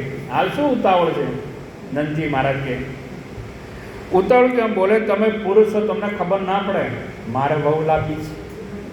યશોદા કે મારે બહુ લાભી છે. માને કેટલી ઈચ્છા હોય કે મારો પુત્ર લગ્ન થાય ને બધાનો પરબંધ એ જ્યાં એનું જોડાણ છે. નંદજી કે એને જો ભાગમાં હશે મળશે. છોકરા ઉતાવળ કરે તો કે અને જ્યાં ભાગમાં લખ્યું છે ત્યાં થશે. શું કામ ચિંતા કરો છો? કંઈ બીજું કંઈ નહીં. આખું ગામ એને ચોર કહે છે. બીજું તો કોઈ નહીં, પણ બધા કહે આને આ તો ચોર બદનામ કરે છે. મોટાનો છોકરો છે એટલે કંઈ કોઈ કહેતો નથી. આમ પતિ પત્ની ચર્ચા કરે બે જણા. અને એમાં કનૈયો આવ્યા તો બહાર ગયેલા છે. એમાં કૃષ્ણ આવ્યા. અને સમજી ગયા કે કંઈક મારું જ લાગે છે, મારી કોઈક વાત ચાલે છે. કારણ કે ચર્ચા એની જ હોય છે, બીજું કોઈની ન હોય ને. વિવેકથી પગે લાગીને સાઈડમાં જઈને ઊભો રહે. પહેલાં જાય મા બાપને પગે લાગ્યા ને પછી સાઈડમાં જાય કૃષ્ણ ઊભા રહ્યા. અને શું છે બાબા? કે બાબા શું છે? બા કેમ રડે છે? બેટા કંઈ નહીં. કહે કે મારી માં રડે છે. એ યશોદાજી ગુસ્સે થયા કે કોઈ નહીં. તો કે ના, યશોદાજી ગુસ્સે થયા છે. કંઈ રડે નહીં. ના રડવાનું કારણ શું? કે શું કરું, આ તારા લીધે મારી દશા થઈ છે. યશોદા કહે તારા લીધે મારે રડવું પડે છે. થાકી ગયા. આટલી એટલી ઘરમાં ગાયો છે, માખણ છે, દહીં છે, તોય તો બીજાના ચોરી ચોરી ખાય છે. આટલો ઘરમાં માખણ થાકી ગયા અને મિશ્રિત તો બીજાનું લૂંટવાનું બંધ કરતો નથી. ઘરમાં આટલો છે તો બીજાનો છોકરા લૂંટીને ખાય છે. આ મા દીકરાને લડાઈ છે. અને આખા ગામમાં ખોટી છાપ ઊભી થઈ કે તમારો છોકરો ચોર છે. આવી છાપ ખોટી થઈ. અને વર્ગમાં કોઈ દીકરી નહીં આપે. આખા વર્ગમાં તને કોઈ છોકરી નહીં આવે. કૃષ્ણ સમજી ગયા કે ઠીક મામલો કંઈક આવો જ લાગે. કોઈક હક પણનું છે. સારું કાપવા દેવાનો ટાઈમ. પર્સન કંઈક કન્યાનો લાગે છે. ભગવાન કૃષ્ણ મનમાં કહે છે મને ચોર કહો છો, પણ આપણો આખું કુટુંબ જ ચોર છે. ભગવાન કે મને ચોરીને લાયા છો તમે? હે, મને ચોર કહો છો? આપણું આખું કુટુંબ જ કે ચોર છે. ચોરી કરનારને અને કંસના કારાગરમાં ચોરીને મારા પિતાજી મને અહીં મૂકી ગયા. કારાગરમાંથી મથુરામાં ચોરીને લાયા મને. અને પહેલી શરૂઆત તો તમે કરી. જે મા બાપ કરે એવું છોકરા કરે ને. ચોરીની થઈ છે. સંસ્કાર મારામાં ના આવે તો સંસ્કાર જાય ક્યાં? તમે ચોરી એ સંસ્કાર મારામાં જ આવે ને. પહેલી દાતારી તમે કરી નથી. અને તમે ને ચોરી છુપી હતી. આમ ને આમ મોટો મને કર્યો છે. અહીંયા ચોરી છુપી હતી. એમાં હું કંઈ કરું એમાં નવાઈ શું? ઉપરથી આ તો કે સાવ કરતા તો ખાલી હું તો ખાલી માખણ જ ચોરું છું. તમે તો આખા છોકરા ચોરો, માણસ ચોરો. તમે મેં તો ખાલી માખણ જ ચોર્યું. તમે તો આખા માણસો ચોર્યા છે. કૃષ્ણ મનમાં મસ્કરાય છે. પણ સમજી ગયા કે રાધાની માતાએ મારી માતાનું અપમાન કર્યું છે. અને કૃષ્ણને ગમ્યું નહીં. મારી માનું અપમાન કર્યું. જોઈ લઈશ કે રાધાની માને જોઈ લઈશ. નટખટનું નાટક પછી શું કહેવાનું? 8 અઠવાડિયું જવા દીધો. બધી વાત ભૂલાઈ ગઈ. ત્યાં રાધાને મૂર્છા આવી. અઠવાડિયા પછી રાધાને એકદમ મૂર્છા આવી. બેહોશ થઈ ગઈ. મળતું કંઈક થઈ ગયું. બધી ગોપીઓ ભેગી થઈ કે બધી રડવા પડ્યા કે રાધાને શું થયું, રાધાને શું થયું. બધા રાધાની માતાને ઠપકો આપે છે. તમે છોકરીનું ધ્યાન રાખતા નથી. આને શું થયું? બીમાર પડી ગયા, હાજી કરો, ગમે તે ડૉક્ટર બોલાવો, હકીમ બોલાવો. આટલી રૂપાળી છોકરી આજકાલ જમીન બહુ સારી નથી. ગમે તે ફરવાય કોક વળગ્યું છે, કોક થઈ ગયું છે. એકલીને કેમ બહાર જવા મોકલો છો? એને ક્યાંક ભૂત પ્રેત વળગ્યું છે. પગ પડો અને તળાવડી પડ્યું, પગ પડ્યો કે છોકરીનું ધ્યાન રાખો. રાધાની માતા રડે છે. રાધા એકદમ બેભાન થઈ પડી. મળદાવટ મળતી. ગોપીઓ કહું કે એક ઉપાય થાય. બીજી દવા ઘણી પણ રાધા ઊભી ના થઈ. ગોપીઓ કે કૃષ્ણ જાણે છે. કૃષ્ણ એમ કોઈ ઉજળી ન કહે, કોઈ જાડો ચપટ કરે તો કે હાજી થાય, બાકી હાજી થાય નથી. જ્યારે કોઈને ભૂત લાગે છે ત્યારે કૃષ્ણ ઉતારે. જેને કોઈને ભૂત વળગ્યો હોય તો કૃષ્ણ ભગવાન ઉતારે છે. અને એને જો બોલાવી આવે. હવે જેનું અપમાન કર્યું તો જતી રહે મારા ઘરથી. એને અપમાન હવે એને ઘેર કેવી રીતે જવું? એને આગળ કૃષ્ણની માગણી કરવા કેમ જવું? કે કહું મેં તો બોલશે યશોદાજીનું અપમાન કર્યું છે. ગોપીઓ કહે છે તમે જાઓ. એટલે આ કે ગોપીઓને કહે છે મેં તો અપમાન કર્યું, હવે એને ઘેર જવું કેવી રીતે? કે ભલે પણ દીકરીના જીવનનું મરણનો સવાલ છે. ગમે તેમ કરો, આ મરણ જીવનનો સવાલ છે. પગે લાગો, દામન પાદરો, ભૂલની માફી માંગો. ગમે ત્યારે તમે જશોદાને ત્યાં કૃષ્ણને લઈ આવો. ભીખ માગો, કંઈ નહીં તો ભીખ માગે નહીં, ભગવાનને અહીંયા લાવો કે નહીં, નહીંતર આ છોકરી નહીં જીવે, રૂપાળી છોકરી મરી જશે. અને કૃષ્ણ આવશે તો જ જાગશે. કૃષ્ણ સેવા કામ નહીં કરી જાય કોઈ. માતા રડતા રડતા યશોદાને આંગણે આવે છે. અને યશોદાને ખબર મળી કે ગયેલા કે રાધાને કંઈક થયો છે. આ બાજુ યશોદાને ખબર પડી કે રાધાને કંઈક થયું છે. અને આજ રાધાની માતા ગોપાલની માગણી કરવા આવશે. આજ બરાબરનો બદલો. તો હાટોવાળો એ જાણે અપમાન કર્યો હતો ને, આજ કે હાટોવાળો આ જ બદલો લેવાનો અવસર આવ્યો છે. બરાબર બદલો લો ને કૃષ્ણને કહું તારી કંઈ બોલવાનું નહીં. કૃષ્ણભાઈ તારે બોલવાનું નહીં, ચૂપચાપ. ઠીક છે, કંઈ નહીં બોલો, નહીં બોલો, ઊભો રહો કે જતો રહો, ના કે ઊભો રહે, બોલજે મત કે હારદા નહીં ઉભા કે નહીં દો કરીને આ ઉભા નહીં બોલું કે બસ. પણ બોલવાનું નહીં, ભલે ચૂપચાપ. કૃષ્ણ ઉભા છે અને રાધાની માતા આવી છે. યશોદા માતાની માફી માગે, માફ કરજો, તે દિવસે મેં તમારો ખૂબ અપમાન કર્યો હતો. મને કે માફ કરજો, જ્યારે તમે મારે કર્યા હતા મેં તમારો અપમાન કર્યો હતો. આજ મારી દીકરીને કંઈક થઈ ગયું છે. અને આખો ગોકુળ કહે કે કૃષ્ણ જાણે છે. અને કૃષ્ણ લાવો એને ઉજળી નાખતે આવડે છે, એને કંઈક મંત્રો આવડે છે. એ બધાને બેઠા કરે છે, માફ કરજો, દીકરીની માં છું, તમે હું દીકરીની માં છું, તમારા ગોપાલને મારે ત્યાં મોકલો. મારી દીકરી બેટી કહે કે ના ના એ છોકરો છે, એ તો ચોર છે, એને શું આવડે? યશોદા કહે તો છોકરો છે એને ચોર છે, ચોરનો એને તો લૂંટવા સિવાય કોઈ આવડતું નથી.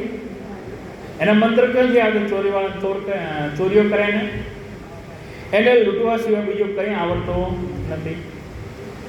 આપ જાઓ, તમે અહીંથી જાઓ કહે છે, બીજે કોઈને બોલાવી લો.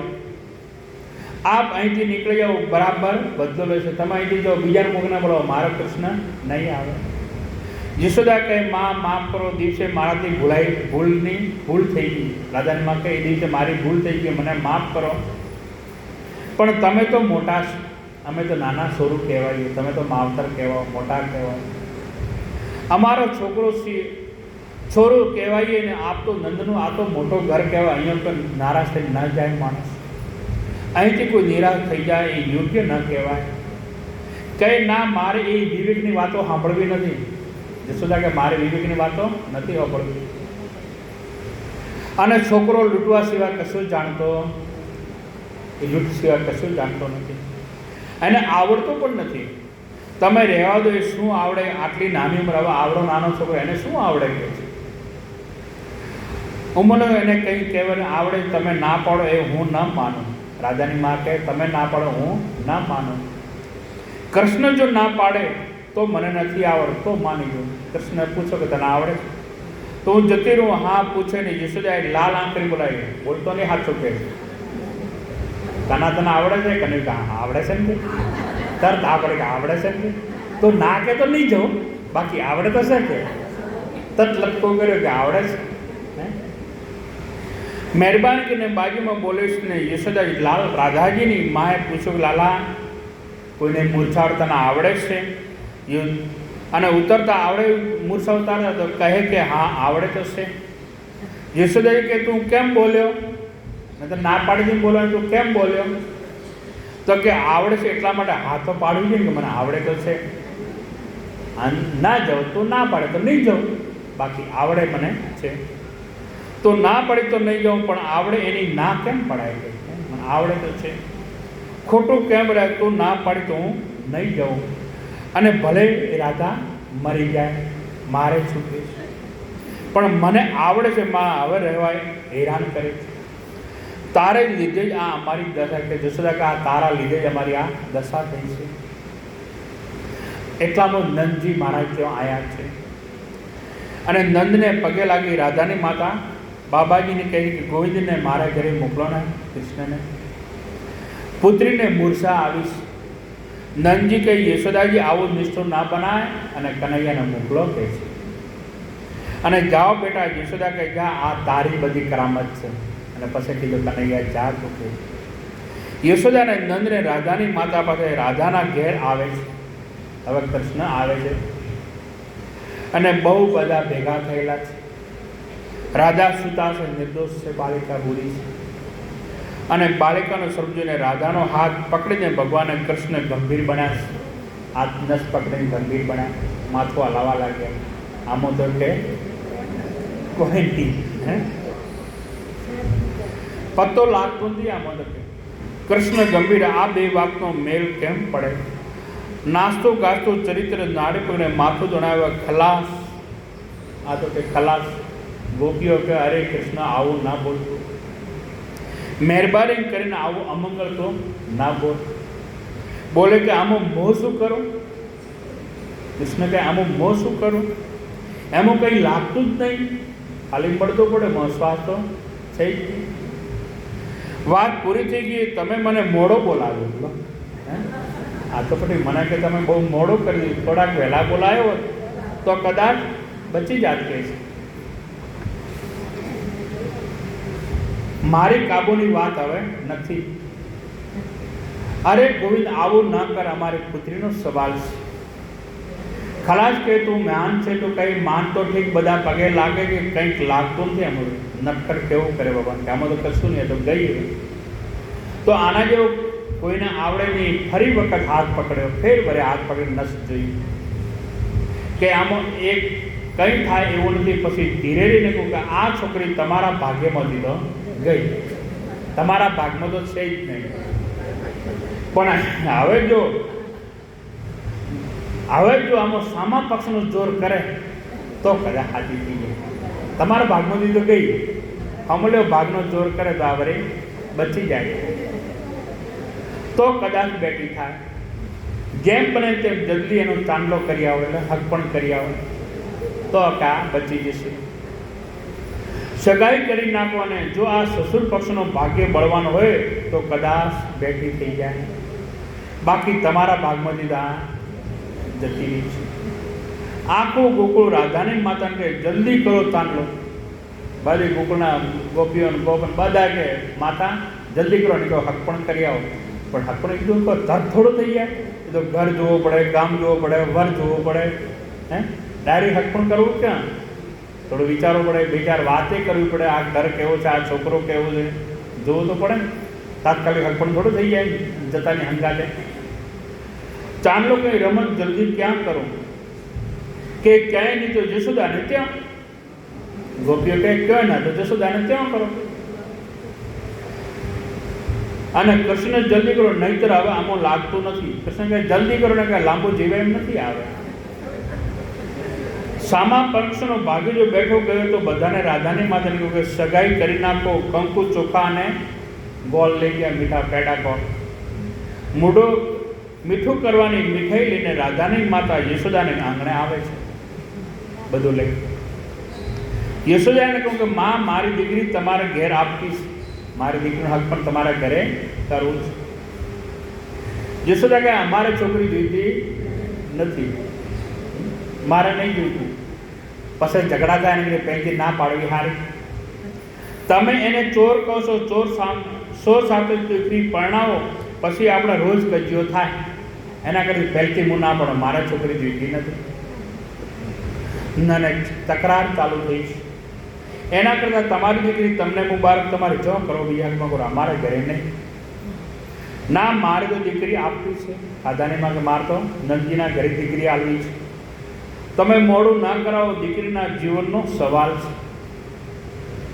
તમારા દીકરાએ એમ કહું કે સામા પક્ષનો નસીબ જો કામ કરતો હોય, બાકી અમારા ભાગ્યમાં જાતો ગઈ.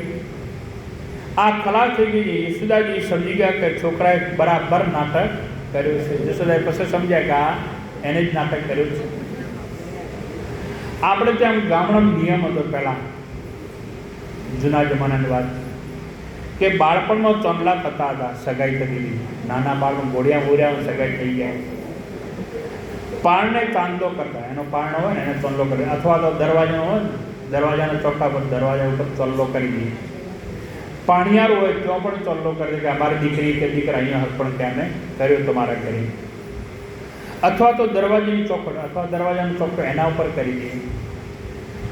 જો ચાંદલો કરે રાધાની માતા યશોદાજી ના પાડી, યશોદા કે અમારા છોકરી જીવતી નથી, ના પાડી, અને યશોદાની બારખાત લાકડા ઉપર ચાંદલો કરી દીધો. જો દરવાજો તો એ ચાંદલો હાથે રાધાનીમાં ચાંદલો કર્યો, કંકુ લગાવ્યો, ચોખા ચડાયા, અને જે પ્રસાદી લાયા મીઠાઈ એ પણ ત્યાં મૂકી દીધી.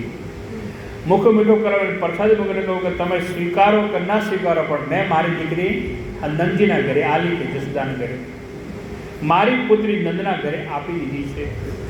ચાંદોક અને રાધાની માતા પાછા ફર્યા છે. કૃષ્ણ કીધું કે ચાંદલો થઈ ગયો, કહે કે હવે એ પસંદ કરો, તો આ કે ચાંદલો કરી દીધો. માથામાંથી ભગવાને મોરપીંછ કાઢ્યો ને 3-4 રાજાના ઉપર ફેરવ્યો છે. માતા મોરપીંછ લઈ અને રાજાના ઉપર 2-4 વખત આમ ફેરવ્યો છે. ફેરવ્યો ને મનમાં કંઈક બોલ્યા. હવે શું બોલ્યા એ તો એ જાણે, એ હરુભરું મળે તો આપણે પૂછીએ તમે શું બોલ્યા હતા. ભગવાન જાણે કંઈક બોલ્યા ખરા, બોટ પર પડતા હતા, પણ કોઈક બોલ્યા કે પણ શું બોલ્યા એ તો એ જાણે. પછી મોરપીંછું માથા પર મૂકીને રાજા એકદમ બેઠા થઈ ગયા, હાજર થઈ ગયા. ગોપીઓ ઉત્સવ મનાવે, કૃષ્ણને બધા પગે લાગવા લાગ્યા.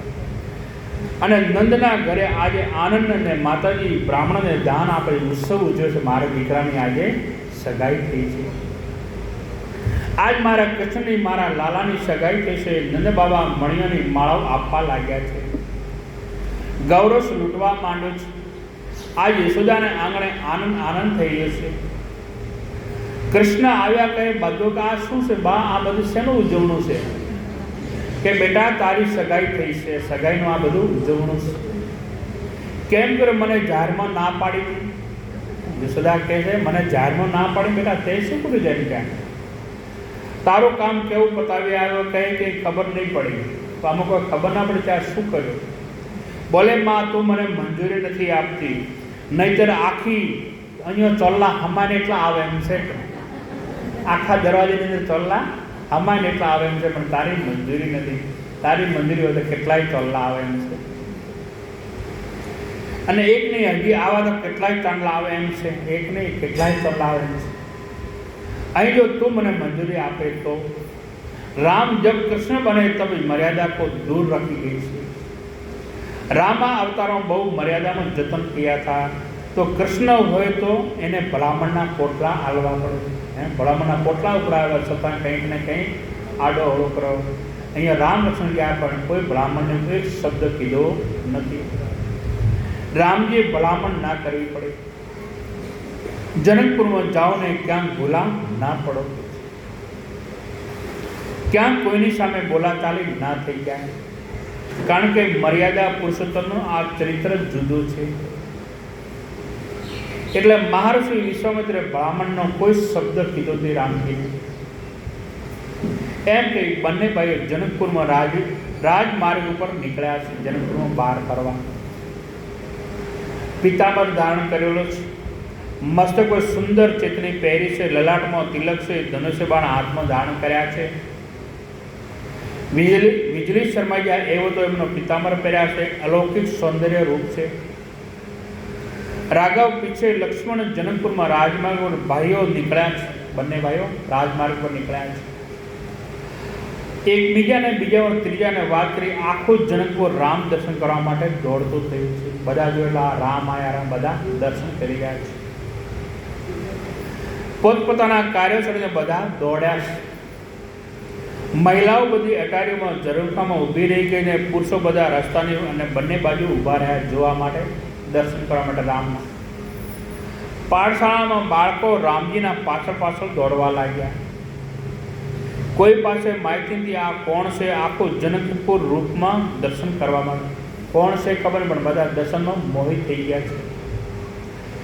આખા ગામમાં નામ રૂપને મિથ્યામાંના લોકો રહે છે, ત્યાં રામના રૂપમાં ડૂબી ગયા છે, ભગવાનના રૂપની અંદર ડૂબી ગયેલા છે બધા. પુરુષો તો એક ધારો જોઈ રહ્યા કે ધનેશ છે આ બાળકોને, કોણ છે આ બાળકો. પાછળ ચાળીને ઝરૂખામાં બેઠી સ્ત્રીઓમાં એકબીજીને પૂછે છે કે આ બાળકો કોણ છે. અને રાજકુટુંબ મારો કહેવો કે તુલસીદાસજી મનોવૈજ્ઞાનિક અભ્યાસ અહીં જાહેર થાય છે. માનસમાં વણકે રાજકુમારના કોઈ પુરુષ રામનો પરિચય મેળવી શકતા નથી. ઊભા ઘણા પણ ઝરૂખામાં પેલી બહેનોએ માહિતી મેળવી લીધી, ભાઈઓ માહિતી ના મેળવી પણ બહેનોએ માહિતી મેળવી. આનો અર્થ એમ થાય કે કોઈ પણ વ્યક્તિની માહિતી બહેનો જલ્દી મેળવી લે છે, પુરુષો એમાં નહીં પડે. કોઈની માહિતી બહેનો પાસે જલ્દી આવે પછી સાચી હોય કે ખોટી હોય. અને બહેનો સ્વભાવ એ છે કે ઘણો સારો કહેવાય સ્વભાવ. કોઈ પણ માણસની માહિતી બહેનો પાસે વધારે મળે છે. પુરુષો એમાં એ માનશે કે હશે કોઈ બહેનોને એ સુંદર પરિચય આવ સ્વભાવ છે. સૌરાષ્ટ્રમાં એમ કહેવાય છે કે એક હકીકત છે કે એક એસટીમાં, ટ્રેનમાં, બસમાં જો સાથે બેઠા હોય ને તો તરત ઓળખાણ કરી દે, હાવ અજાણી હોય તોય બધું પૂછે કે તારું ગામ કયું, તારો પિયર ક્યાં, તારા સાસરું ક્યાં, દેવર કેટલા, જેઠ કેટલા, કુટુંબો કેમ ચાલે છે, બધું પૂછી લે. છેલ્લે પ્રશ્ન કે તમારા સાસુ જીવે છે, હે સાસુનો પણ પૂછી લે. સાસુ બેઠા છે કે પછી જય સિયારામ થાય, સાસુનો તો ખાસ પૂછે. આ મહત્વનો પ્રશ્ન એના માટે એ છે કે સાસુ બેઠા હોય તો કે ધીરા છે, અમારે તો ઘણો એમનો શ્રાદ્ધ કરવો પણ જાય તો ને, પણ નિરાશ અમારે તો શ્રાદ્ધ ઘણું કરવું પણ જાય તો ને. જવાબ આપે હજી બેઠા છે, અમારે ઘણું શ્રાદ્ધ કરવું છે, પણ જ્યાં ત્યારે ત્યાં હજી બેઠા છે. સામસામા સરનામા આપે પાછા, તમે અમારા ગામમાં આવો તો અમારા ઘરે આવજો પાછા, એકબીજાને સરનામા આવે. અમારે ગામ આવો ત્યારે અમારે ઘરે આવજો. ને આટલી બધી એકતા બહેનોમાં હોય છે. અને પુરુષો તો આ સામ બેઠા હોય તો એકબીજામાં ઓખો કાઢતા હોય છે. એટલે એને સ્ટેશન આવે ઉતરી જવાનું, આપણે સ્ટેશન આવે તો ઉતરી જવાનું. પણ બહેનો માહિતી જલ્દી મેળવી લે છે. તો બહેનો બધી માહિતી લે એનો સ્વભાવ છે, અને ઘણો એ સ્વભાવ સારો કહેવાય છે. તો આખા જનકપુરમાં રામજીની માહિતી મહિલાઓ મેળવી છે, બહેનોએ માહિતી મેળવી લીધી છે. એક મહિલા દોડતી આવીને કહેવા લાગી છે કે બહેનો એમની માહિતી મારી પાસે છે. એક બહેન દોડીને આવીને એની માહિતી મારી જોડી છે. આ બે જણ કોણ છે? એની શ્યામ સ્વરૂપ છે ને, જે આગળ ચાલે છે ને, કૌશલ્યાના પુત્ર રામ છે. શ્યામ છે ને એ રામ છે. અને પાછળ જે સુમિત્રાનંદ છે એનું નામ લક્ષ્મણ છે. અને આ બંને મારા દશરથના પુત્રો છે.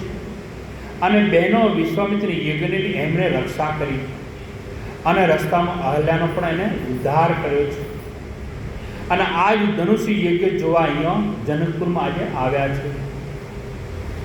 એક સ્ત્રી તો એમ કહેવા લાગી, આવો સૌંદર્ય જગતમાં ક્યાંય જોયા, આવતા સુંદર મેં પુરુષ ક્યાંય જોયા નથી રાજકુમાર. આ તો રાજકુમાર હોય અને ભગવાન કરે, જો જનક રાજા આ રાજકુમારોને જોઈ જાય અને પોતાની દીકરી જો રામ સાથે પરણાવી જાય તો આવી જોડી જગતમાં ક્યાંય જોવા ન મળે. જનક રાજા જોઈ જાય તો આને જો સીતા પરણાવી દે તો આવી જોડી હારામ હારી જમે. આ બહેનો વાતો કરે છે. બીજી કે જનક રાજાએ બગીચામાં એમને તો સન્માનિત કર્યા છે. જનક રાજાએ એમને ઉતારો આવ્યો છે, એમને ઘરે તો રોકાણા જ છે, પણ પ્રતિજ્ઞા તોડતા નથી. મોટા માણસને આપણાથી થોડું કંઈ કહેવાય, એ તો મોટા માણસ આપણાથી ના કહેવાય.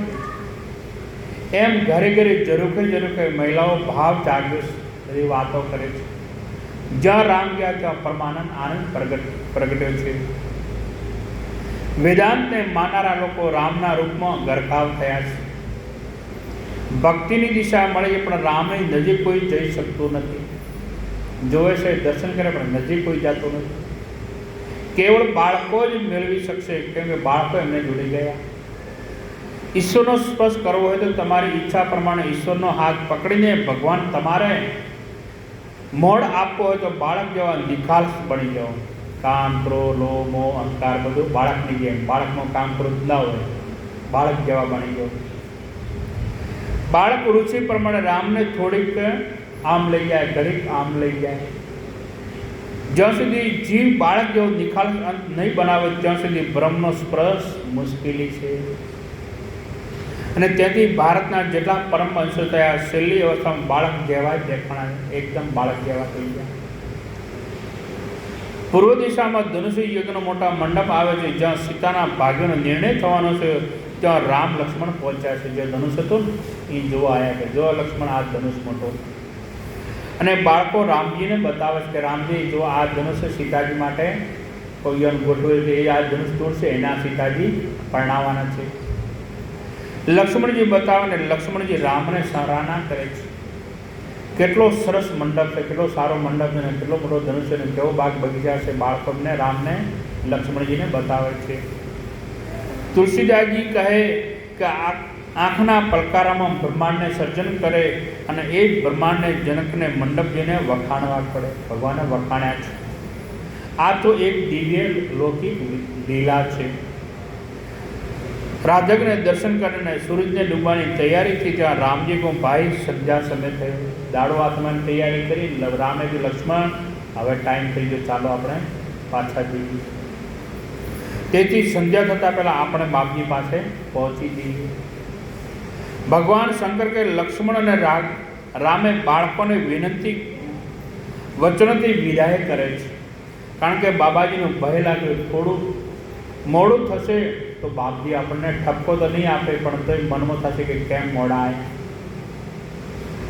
જેના ત્રાસથી ખુદ કાળ કંપી જાય એને કોનો ડર હોય? એમને ભગવાનને કોનો ડર હોય? પણ છતાં એક મર્યાદા કે ગુરુજી લડશે, કેમ મોડા આવ્યા. પણ જગતને ગુરુ અને શિષ્યનો સંબંધ બતાવ્યો છે. ભજનનો પ્રભાવ બતાવ્યો. આખા ગામ ઉપર પોતાનો રૂપનું સામ્રાજ્ય સ્થાપી દઈ બધાને પોતાના રૂપમાં ગરકાવ કરીને રાઘવેન્દ્ર અને લક્ષ્મણજી પાછા વિશ્વામિત્રને જોડે પાછા આવે છે. રામજીને વંદન કરી સંધ્યા વંદન માટે નદી કિનારે આવ્યા છે. સંધ્યા કરી રાત્રિનો પ્રહાર વગેરે થયો. બાપજી સાથે કંઈ સત્સંગ થયો છે તો નદી કિનારે સત્સંગ કર્યો છે. ગુરુદેવ સુવાની તૈયારી કરી ત્યાં રામ અને લક્ષ્મણ વિશ્વામિત્રના પગ દબાવે છે. જેના ચરણની રજ મેળવવા માટે મહાત્માઓ યોગની સાધના કરવી પડે છે. જે બ્રહ્મ આજ વિશ્વામિત્રના પગ દબાવે છે. એ જગતને બધા કે શિષ્યનો ધર્મ શું છે, આ ગુરુ શિષ્યનો ધર્મ છે એ ભગવાને સમજાયો છે. એક મર્યાદા કે સેવા કરે તો સેવા સ્વીકારાય. 5 મિનિટે કહેવો પડે કે ભાઈ હવે રહેવા દે. બધો જાય બોલીએ નહીં તો પછી લાંબુ ચાલે નહીં. અને તેથી બરાબર કે લખન આપ તમ સોઈ જાઓ. રામજીના ચરણમાં વંદન કરીને રાઘવની શ્યામ મૂર્તિને હૃદયમાં ઉતારી લખનજી પોતાના શયનખંડમાં રામ સ્મરણ કરતાં કરતાં શયન કરવા ગયા છે. રાત્રિ પૂરી થાય ત્યારે સવારે પહેલાં લક્ષ્મણજી જાગ્યા. સૌથી પહેલાં ગુરુ હુર્યા, બીજો નંબર રામચંદ્રજી હુર્યા, ત્રીજો નંબર લક્ષ્મણ હુર્યા. અને ઉઠવામાં આવ્યો અને પહેલાં લક્ષ્મણજી ઉઠ્યા, પછી રામ અને પછી ગુરુ. રામ છેલ્લે વિશ્વામિત્ર જાગે છે. આખી સુંદર રીતે બતાવી. પહેલાં વિશ્વામિત્ર સૂતા, પછી રામ સૂતા, પછી છેલ્લે લક્ષ્મણ સેવકથી છેલ્લે સુવાય. જાગવાનું આવ્યું ત્યારે પણ પહેલાં લક્ષ્મણ જાગ્યા છે, બાદ મેં રામ, બાદ મેં ગુરુ. આ ભારતીય પરંપરા છે. તેથી સવારમાં સ્નાન સંધ્યા વગેરે કર્યું. વિશ્વામિત્ર મહારાજ પૂજા કરવા બેઠા છે. તો રામજી બાબાજી આપ આજ્ઞા આપો તો અમે જનકજીના બગીચામાંથી ફૂલ લઈને આવીએ, પૂજા માટે પુષ્પો લઈને આવીએ. રામ લક્ષ્મણને મંજૂરી મળી છે અને બંને ભાઈઓ જનકની પુષ્પ વાટિકામાં પૂજા માટે ફૂલ લેવા જાય. બંને ભાઈઓ સવારે સવારના સમયે રામ લખન નીકળ્યા છે. સુંદર બાગ જનક રાજાનો કાયમ વર્ષ ઋતુનો રહેતી હતી એવો દ્રશ્ય સારો બાગ હતો અને કાયમી ફૂલ ત્યાં ખીલતા હતા. તમામ પુષ્પ છોડ જાગે જાણે બગીચામાં આજે જ ખીલ્યા એવા ખીલણા. બગીચાના મધ્ય ભાગમાં એક સરોવર છે ત્યાં, અને સરોવરમાં પગથિયા પર મણીઓ જડ્યા છે. અને સરોવરના એક ઘાટ ઉપર ભવાનીનું મંદિર છે, કોનું? પાર્વતી માતાનું. ગિરિજા પાર્વતીનું સુંદર મંદિર જ્યાં રાજકુટુંબના સભ્યો ત્યાં પૂજા કરે છે. રોજ જઈને ત્યાં લોભાય એવો સુંદર બગીચો છે. રામ લક્ષ્મણ બગીચામાં દ્વાર પર આવ્યા છે. રામત્રિમ માનસમાં 2 વાટિકાની કથા છે. એક જનકની પુષ્પ વાટિકા અને બીજી રાવણની અશોક વાટિકા. બીજા અર્થમાં કહીએ તો બંને વાટિકા કેન્દ્રમાં સીતાજી છે. અશોક વાટિકામાં સીતા હતા અને બાગમાં અહીંયા પણ પુષ્પ વાટિકા અહીંયા પણ સીતા છે. જનકની પુષ્પ વાટિકાનું કેન્દ્ર પણ સીતા છે અને રાવણની અશોક વાટિકાનું કેન્દ્ર પણ સીતા છે. પણ ફરક એટલો કે એક યોગીની વાટિકા છે અને બીજી ભયંકર ભોગીની વાટિકા છે. લંકા એ ભોગીની છે, જનકપુરની જે એ યોગીની છે. ભોગીની વાટિકાથી એટલે હનુમાનજી એનો નાશ કર્યો અને જ્યારે જનકની વાટિકા સુરક્ષિત રહી, એ વાટિકા સુરક્ષિત રહી છે. આટલો ફરક છે. રામ લક્ષ્મણ આવ્યા સંતો કે લક્ષ્મણજી થોડી બગીચામાં જવાનો ઉતાવળ કરી, પ્રવેશમાં તરત અંદર જતા રહ્યા બગીચામાં. તો રામજીને હાથ પકડ્યો, લખન બીજાની માલિકીમાં પૂછ્યા વગર નહીં જવાનું. પ્રવેશમાં પૂછ્યા વગર પગ મૂકો એ મર્યાદાનું ઉલ્લંઘન છે.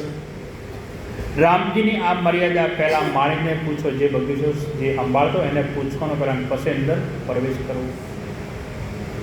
લક્ષ્મણે કહ્યું કે આપણે તો રાજકુટુંબના મહેમાન છીએ, આપણે શું પૂછવાનું? તો કે ના, એ બગીચાનું જે રક્ષણ કરતો એને પૂછવું પડે. રાજકુટુંબનો બગીચો તો એમાં ફરવામાં શું વાંધો, બોલે નહીં ભાઈ, બગીચાની રક્ષા કરવાવાળાને પૂછવું પડે. બગીચાનો અધિકાર માળીનો છે, માટે એને પૂછ્યા વગર પગ મૂકો એ મર્યાદા નથી, મર્યાદા ના પાડે છે. આ જગ્યા જો કૃષ્ણ હોત તો ક્યારના ફૂલ લઈને રવાના થઈ ગયો હોય, પણ આ રામ મર્યાદાવાળા છે અને એ પૂછવાની જરૂર એ કોઈને પૂછવા રહેતા નથી. અને ચરિત્ર જુદો છે, સનાતન મર્યાદા નિયમ છે. કોઈના પ્રદેશમાં પૂછ્યા વગર પગ મૂકો મર્યાદાનું ઉલ્લંઘન છે. મહાભારતમાં એક કથા આવે છે, ગઈ બધા મહાભારત કથા સાંભળી છે, યાદ હશે, પણ તમને નહીં હોય યાદ તો કહી દઉં છું. પાંડવો જ્યારે કૃષ્ણના દર્શન કરવા ગયા, પાંડવો ભગવાનના કે લાવો ભગવાનના દર્શન કરવા ગયા, બધું યુદ્ધ પટ્યા કર્યો, પોરો બધો નાશ થયા કર્યો. અને દ્રૌપદી સાથે ત્યારે એમ છે કે ખાલી હાથે કેમ જવું, કે ભગવાનના દર્શન કરવા છે, મળો તો ખાલી હાથે કેમ જવું, કંઈક લેતા જઈએ. આમાં શાસ્ત્રમાં કીધું, કોઈ પણ દેવસ્થાનમાં મંદિરમાં જઈએ, કથામાં જઈએ, કીર્તનમાં, ભજનમાં, સત્સંગમાં ખાલી હાથે જ ના જવું જોઈએ. તો પહેલાં શું ફળ ફ્રૂટ લઈ ગયા હતા, હવે તાત્કાલિક જો ફળ હાથમાં ના આવે તો જમાના પણ હવે તો જે મળે 5 રૂપિયા 10 રૂપિયા મંદિરમાં મૂકો, વાત ખાલી હાથે ના જાઓ. મેં ઘણા જોયા, બસ દર્શન કર્યા ના કર્યા, નાહી ગયા, દર્શન કર્યા ના કર્યા, દોડે જેને પાછો કૂતરો પડ્યો ને એવી રીતે ના દોડાય. ભગવાન શાંતિથી દર્શન કરો, ભગવાન આગળ કંઈક મૂકો. મંદિરમાં ખાલી હાથે જવું નહીં, કોઈ પણ મંદિરમાં જવું ખાલી હાથે ના જવડાય. એક આંબાનું ઝાડ હતું, 5 પાંડવ છઠ્ઠી દ્રૌપદી જતા હતા ભગવાનના દર્શન કરવા, તો કે આપણે ખાલી હાથે કેમ જવું, ખાલી હાથે ના જવડાય. અને ઝાડ આવે ને ઝાડ ઉપર કેરી લીધી છે, આંબા પર એક કેરી લટકતી હતી, કશું અને આંબો અને એ કેરીને ઋતુ નહોતી, છતાં કેરી લટકતી હતી. ધર્મરાજાને છે કે ભગવાનના ચરણે જઈએ છીએ તો પત્રમ પુષ્પમ ફલમ ધરવું જોઈએ. કોઈ સંતને મળવા જાય તો ખાલી હાથે ન જવું, કંઈક મૂકવું. જે આ કેરી લેતા જઈએ છીએ, કેરી ચૂંટીને લઈ ગયા અને કૃષ્ણને પગે લાગ્યા. કેરી લાવી ભગવાનના ચરણમાં મેળીને પગે લાગ્યા છે. ધર્મરાજાએ કેરી અર્પણ કરી તો આજ પહેલી વાર કૃષ્ણ ધર્મરાજા ઉપર ગુસ્સે થઈ ગયા. ભગવાન નારાજ થયા છે. ગુસ્સે કે તમે નીકળી જાઓ અહીંથી, તમે ચોર છો, તમે 5 પાંડવ ચોર છો, અહીંથી નીકળી જાઓ. તમે કેરી ક્યાંથી લાવ્યા છો? કઈ એક આંબા ઉપર લટકતી હતી, અમે લીધી, અમારે ચો કહ્યું, અમારે તો તમારા ચરણો મેળવી અને તમારા ચરણે દરવીદી માટે એટલે આવ્યા છે. અમારા માટે કંઈ કીધું કે તમારા માટે કહું કે? તો ભગવાન કે મેં કીધું હતું કે મારા માટે લાવજો. તમને ક્યાં હતું કે મારા માટે તમે ચોરી લાવો? ભગવાન કે મેં કીધું કે તમે ચોરી લાવજો. અમારા માલિકને તમે પૂછ્યું હતું? કેરી લાયા હતા, અમારા માલિકને પૂછ્યું નહોતું, એટલે ભગવાન કે તમે ચોરી લાયા છો. આ કેરી અમે તોડી છે, બોલે કંઈ હાજર નહોતું, કે કોઈ હાજર હતો નહીં, ઓબો હતો, અમે કેરી લઈ લીધી. પણ તો અબાનો માલિક તમારે પૂછવું તો જોઈએ, એમને લીધી તો આ ચોરી કહેવાય. અમારે તો એક જ કેરીનો પ્રશ્ન હતો, પાંડવ કે અમારે તો એક કેરીનો જ પ્રશ્ન હતો. એમાં શું ધર્મ રડી પડ્યા છે? શું કરો? કહે પ્રાચિત કરો, એનો પસ્તાવ કરો, પ્રાચિત કરો. બતાવો. ભગવાન કૃષ્ણે પ્રાચિત બતાવ્યો કે શું પ્રાચિત કરીએ કહો. પણ કે તમે એક કેરી તોડી છે પાપમાંથી મુક્ત થવા માટે 1 વર્ષ સુધી તમારે 6 જણાએ ગાયને જવ ખવડાવવાના. 6 જણાએ 1 વર્ષ માટે ગાયને જવ ખવડાવવાના. અને ગાયને જવ ખવડાવો પછી ગાયના છાણમાં જે જવ નીકળે ને એ જવની ખીચડી બનાવીને તમારે ખાવાની 6 જણાને. અને 1 વર્ષ માટે તાણક પ્રાચી થાય. એક કેરી તોડી એનો આટલો પાપ લાગે છે.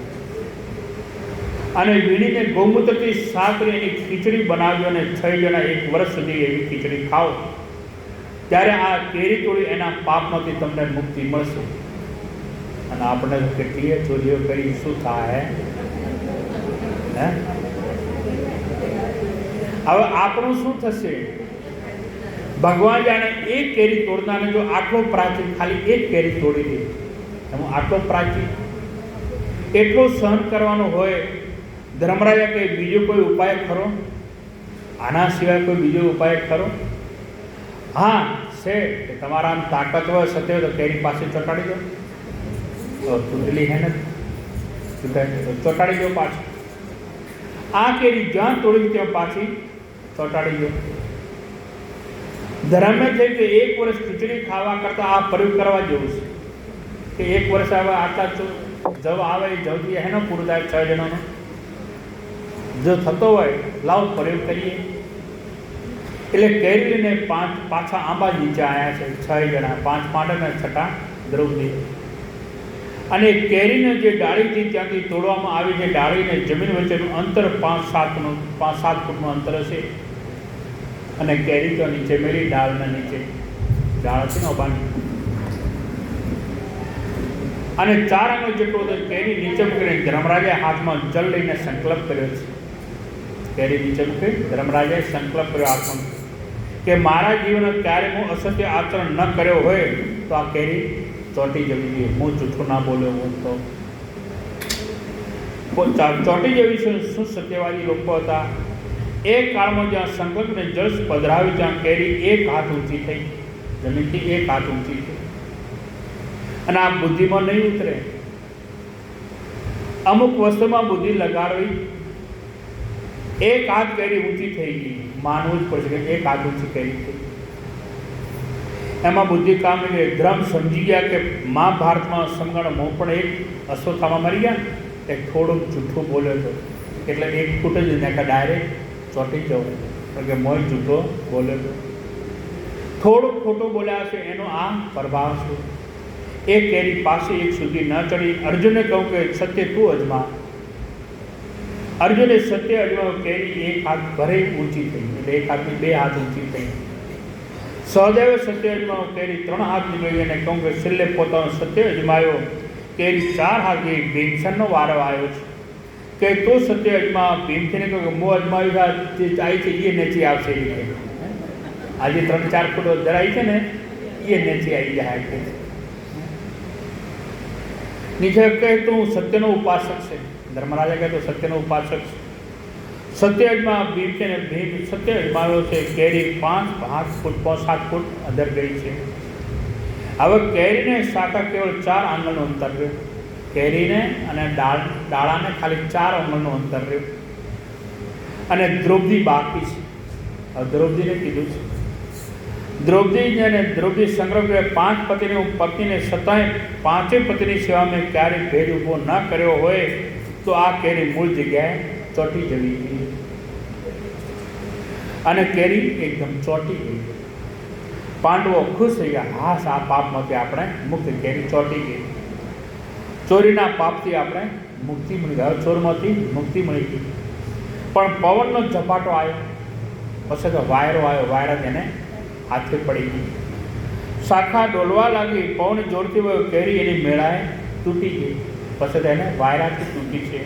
અને તૂટીને ક્યાં પડી? ચક્કર ભમતી રસ્તામાં.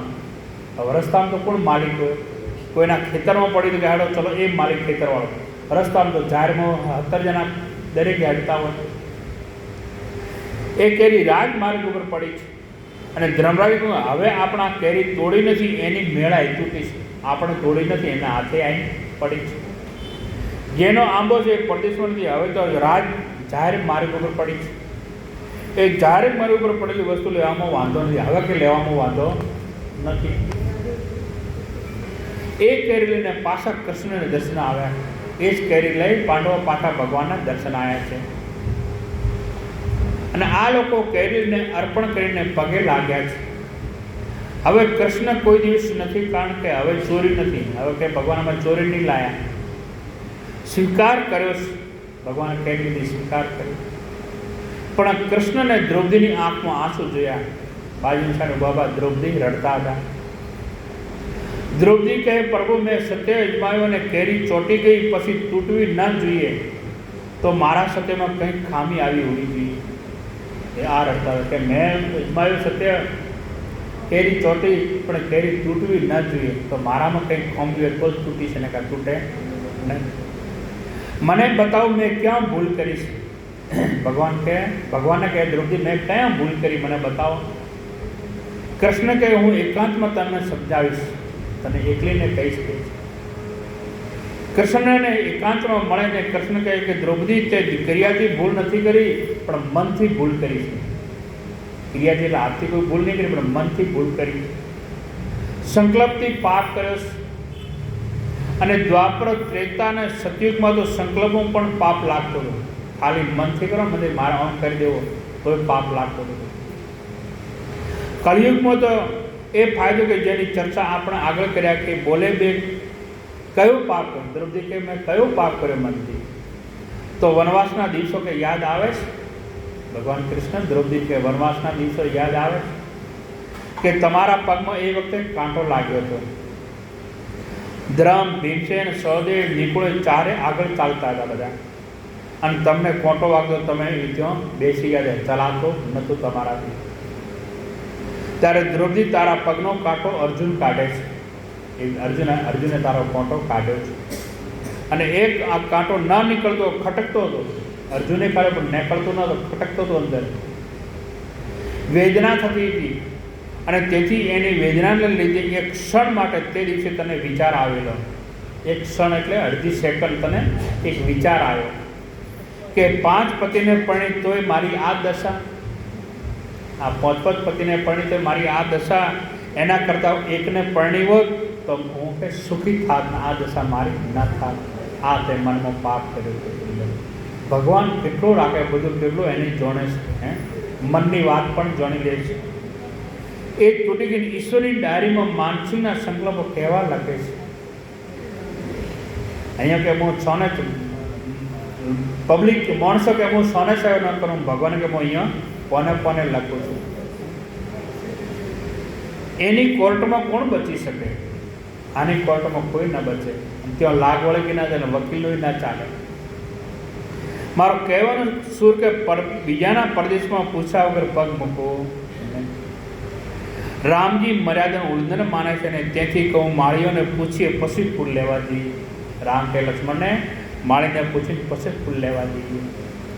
માળીને બોલાવીએ ત્યાં તો માળીઓ નાચવા લાગ્યા. જે બગીચો સંભાળતા ને માળી આયા તરફ દોડે.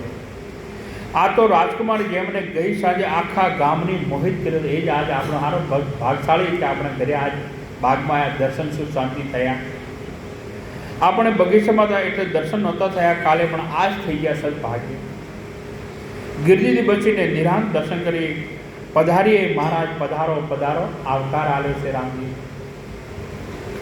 સૂર્યોદય થયેલો બગીચાના પુષ્પો ખીલેલા, સુંદર વાતાવરણ, સારા મસ્ત ફૂલ ખીલ્યા છે આગા બગીચામાં. બાગનો ને ભગવાન રામને સત્કાર કરો. રામજી અંદર પ્રવેશ કરે છે. કે અડધા ફૂલ ઉગ્યા એટલે ખીલ્યા હતા, અને અડધા ફૂલ રામના આયા પછી ખીલ્યા છે. આખા બાગ પુષ્પથી એકદમ ખીલી ગયો છે. સરોવરનું પાણી રામ દર્શન કરવા માટે તરંગિયા બનવા લાગ્યું છે. જેમ જેમ રામ આગળ વધ્યા તેમ ગિરજા મંદિરમાં ઘંટ વાગવા લાગ્યા. રામનો પ્રકૃત સન્માન કરતી હોય એવું સુંદર દ્રશ્ય દેખાયો છે. માળીએ રાઘવેન્દ્રને કહ્યું કે આપ સરોવરને કિનારે બેસો, તમારા માટે અમે ફૂલ વેણી લાવીને તમને આપી. વૃક્ષના પાના દરિયામાં પુષ્પ ચૂંટી આપી અને બોલે ના બહુ ધન્યવાદ. રામજી કે તમારો ધન્યવાદ, અમે તો જાતે ફૂલ લઈશું. હમ ઋણી હૈ, પણ પૂજા માટે પુષ્પો લેવા આવ્યા છીએ. અમારે બાપજીની પૂજા કરવાની છે. અને ગુરુદેવની પૂજા પુષ્પો તો અમારે જાતે ચૂંટવા પડશે. પેલા અમારે કે અમે લાયેલો, રામજી કે ના અમે જાતે લઈશું. શિષ્ય કા ભાવ દેખીએ. તમારી પાસેથી પરિશ્રમ નથી કરવો જોઈએ, તમે અમને અંદર આવવા દીધા એ ઘણું સારું કહેવાય. આટલું બસ છે ને રામ લખન કુંજ ગલીમાં ફરે છે. ક્યાંક લતામણ છે, ક્યાંક કંઈક સુંદર બગીચો છે, કોયલનો ટળકાર સંભળાય છે, પપૈયા પીઓ પીઓ બોલે છે, સરોવરના કમળો ખીલ્યા છે, ભરમર ગુંજર કરે છે. માનો પ્રકૃતિ આખી ભેગી થઈ ગયો હોય એવું દ્રશ્ય આજ થઈ રહ્યું છે. બાબાજી કહે કે એ સમય રામ અને લખન બાગમાં પુષ્પ છૂટતા હતા. બિલકુલ ઉસી વખત જાનકીજી સીતાજી પણ ત્યાં માતાના દર્શન કરવા આવ્યા છે. બગીચામાં પ્રવેશ કરે છે. માં સુનૈનાએ સીતાને ભવાનીની પૂજા કરવા માટે મોકલ્યા હતા. દીકરી માતાજીની પૂજા કર્યા અને પછી વિવેકની સમજદાર બુદ્ધિમાન શક્તિઓની સાથે સુનૈનાએ પોતાની પુત્રીને બાગમાં મોકલી છે. આજના ભવિષ્યના પ્રશ્ન ઉત્તર આપ્યો છે.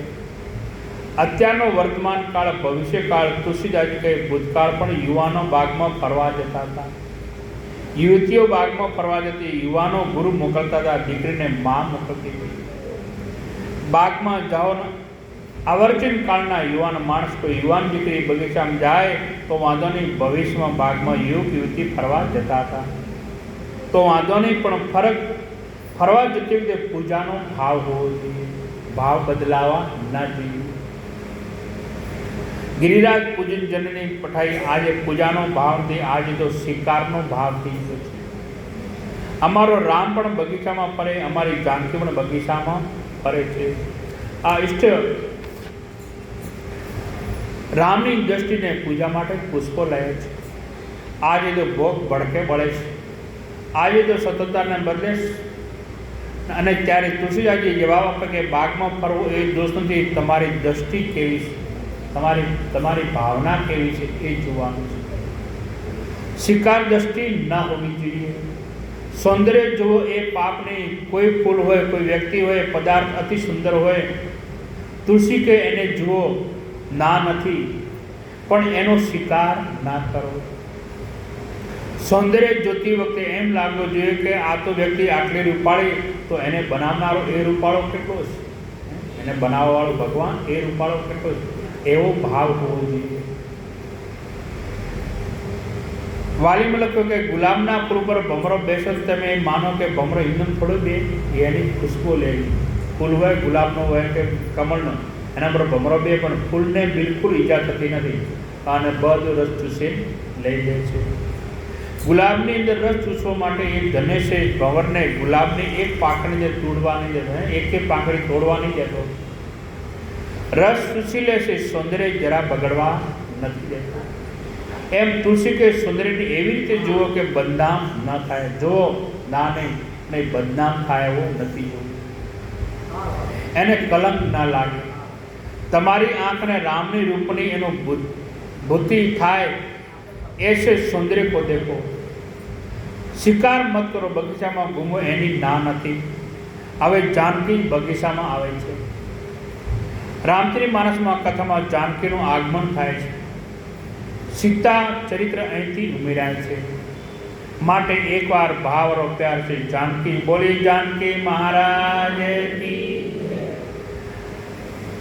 જાનકી માટે શું કહું છે? રામચરિત માનસમાં સીતા ના હોય તો રામાયણ કરવાની ઈચ્છા જ ન થાય. એક સીતા ના હોય તો રામાયણનો કોઈ અર્થ નથી. રામ બ્રહ્મ પૂર્ણ છે, પણ છતાં એને પૂર્ણ બ્રહ્મનો જન્મ આપનારે માતા કૌશલ્યા છે, જેને પૂર્ણ બ્રહ્મ અને જન્મ આપ્યો. પણ સીતા એટલો મહાન પાત્ર છે કે એ જન્મ આપનારી કોઈ માતા ઋષિઓને મળી. સીતાના જન્મનો કોઈ માય જ ન મળી. એટલે સીતાને ધરતીમાંથી જન્મ લેવો, ધરતીમાંથી જન્મ લેવો, કોઈ માં મળી નહીં. કેટલી ઊંચાઈ માનતા છે સીતાને. આપણે એક પ્રસંગ સાંભળ્યો છે. જનક રાજાને જ્યારે શિવ ધનુષ્ય તોડવામાં આવ્યો તે પિતા ત્યારે કહેવાય છે કેટલાક હાથીઓ દ્વારા ખેંચીને લાયા હતા. એ ધનુષ્ય ને હાથીઓથી ખેંચાને, એટલો મોટો એવી વજનદાર હતો ધનુષ્ય. આ ધનુષને સાંકળ બાંધીને ખેંચવામાં આવ્યો હતો. એટલો વજનદાર હતો કે ભગવાન શંકર ધનુષ એની કથા મળી છે કે પુરાણો કે શિવજીનું ધનુષ્ય હાથીઓ દ્વારા ખેંચીને લાવ્યા હતા. 10-15 હાથી બધાને ખેંચીને આવ્યો. એટલો વજનદાર હતો ધનુષ્ય. ત્યાં લાવવામાં આવ્યો. એની જનકજી રોજ સવારમાં પૂજા કરતા, કાયમ એમની પૂજા કરતા હતા. પણ જનકજી પૂજા કરે ત્યાં એવો નિયમ હતો કે જનકને જાનકી બહુ વાલા છે, પણ સીતાજી. એટલે જાનકીને કહી, બેટા હું પૂજા કરો, એના પર તારે સાફ સફાઈ કરી દેવી રોજી રોજ. ધનુષ્યને એના ઉપર ગાયનું ગોબર લઈને ધનુષ્યની ચારે બાજુ લીપી નાખે છે. ગાયનું છાણથી ભૂમિ ઉપર સૂર્યને લૂપાવી સીતા રોજ એનો નિયમ કાયમ ત્યાં સફાઈ કરે, ગાર લીપી નાખે છાણની લાઈન. એક દિવસ એવી ઘટના બની છે કે સીતાજીને થયું કે રોજ ગોબર તો અહીં તો બહાર તો લીધું, પણ નીચે તો ધનુષ્યની નીચે તો રહી ગયું છે. હવે ઉપાડ્યા સિવાય તો થાય નહીં કે લાવ તને આને એકદમ અહીં સફાઈ કરી દઉં, અહીં ગાર નાખી દઉં. ધનુષ્ય નીચે તો ધૂળ રહી જાય છે, ત્યાં તો સાફ સૂફ થતો નથી, એટલે લાવ થોડો એને નીચે પણ સાફ સફાઈ કરી દઉં. કથા મળે કે ડાબા હાથથી સીતાએ ધનુષ ઊંચો કર્યો અને એક હાથથી ઊંચો કર્યો ને એક હાથથી ત્યાં નીચે લીપી નાખ્યો. જનકની દીકરી કોની તાકાત આ જનકની દીકરી સામે જોઈ શકે? આવા તો કરોડો રાવણ એની સામે જોઈને સળગી જાય તો આ કોઈ એક લીલા હતી. હાથીઓ જેને ઉચકી નહોતા શકતા એ ધનુષ્ય ડાબા હાથેને ઊંચો કર્યો છે. એમને પકડી રાખીને 4 ગાર ત્યાં લીપી દીધી. ધનુષ્ય પાછો હતો એમ પાછું મૂકી દીધું. એમનું મૂકી દીધું. જનક રાજા પૂજા કરવા આવ્યા. એને જોયું કે આ ધનુષ્યની નીચે કોને ડૂબ્યો? હાથીઓ સિવાય તો ઊંચો થાય નહીં, અને આના નીચા લીપીઓ કોને સફાઈ કરી? કોને? નવાઈ લાગી, કમાલ છે. હાથીઓ સિવાય ખેંચાય નહીં અને ઊંચું કર્યું કોને? આમાંથી આ મુશ્કેલી ઊંચું કર્યું કોને? સીતા સિવાય અહીંયા કોઈ આવતું નહીં. સીતા જ આવે, સીતા સિવાય બીજું કોઈ નહીં. અને એકદમ જાનકીને બોલાવી છે. જાનકી બેટી અહીંયા આવતો, બેટા કે ધનુષ્ય નીચે કોને લૂંટ્યો? પૂછો જાનકી કે આ કોને કર્યો સફાઈ? બાપુજી કેટલાય વખત કે નીચે પડ્યો તો સિયાટો છે, સફાઈ મેં કરી ગઈ છે. અને મને એમ કે નીચેથી સાફ કરો. જનકજી મૂર્તિ કંડારી કે હા, આ તો હાથીઓ દ્વારા ઉપડાઈ નહીં, આને ઉપાડી લીધો. અચુબામાં પડી ગયા જનક રાજા, સજ્જડ થઈ ગયા. પણ બેટા ઊંચો તે કેવી રીતે કર્યો? કે આવી રીતે બતાવ્યો, કે આવી રીતે એક હાથે બતાવી દીધો. બાપુજી આમ કરીને આમ ઊંચો કરી દીધો. ધનુષ્ય ઊંચો કર્યો. ત્યાં તો જનકને ખાતરી થઈ ગઈ, આ તો જગદંબા છે. મોટામાં તો મારી દીકરી છે, પણ આ તો જગદંબા, જગતની માં.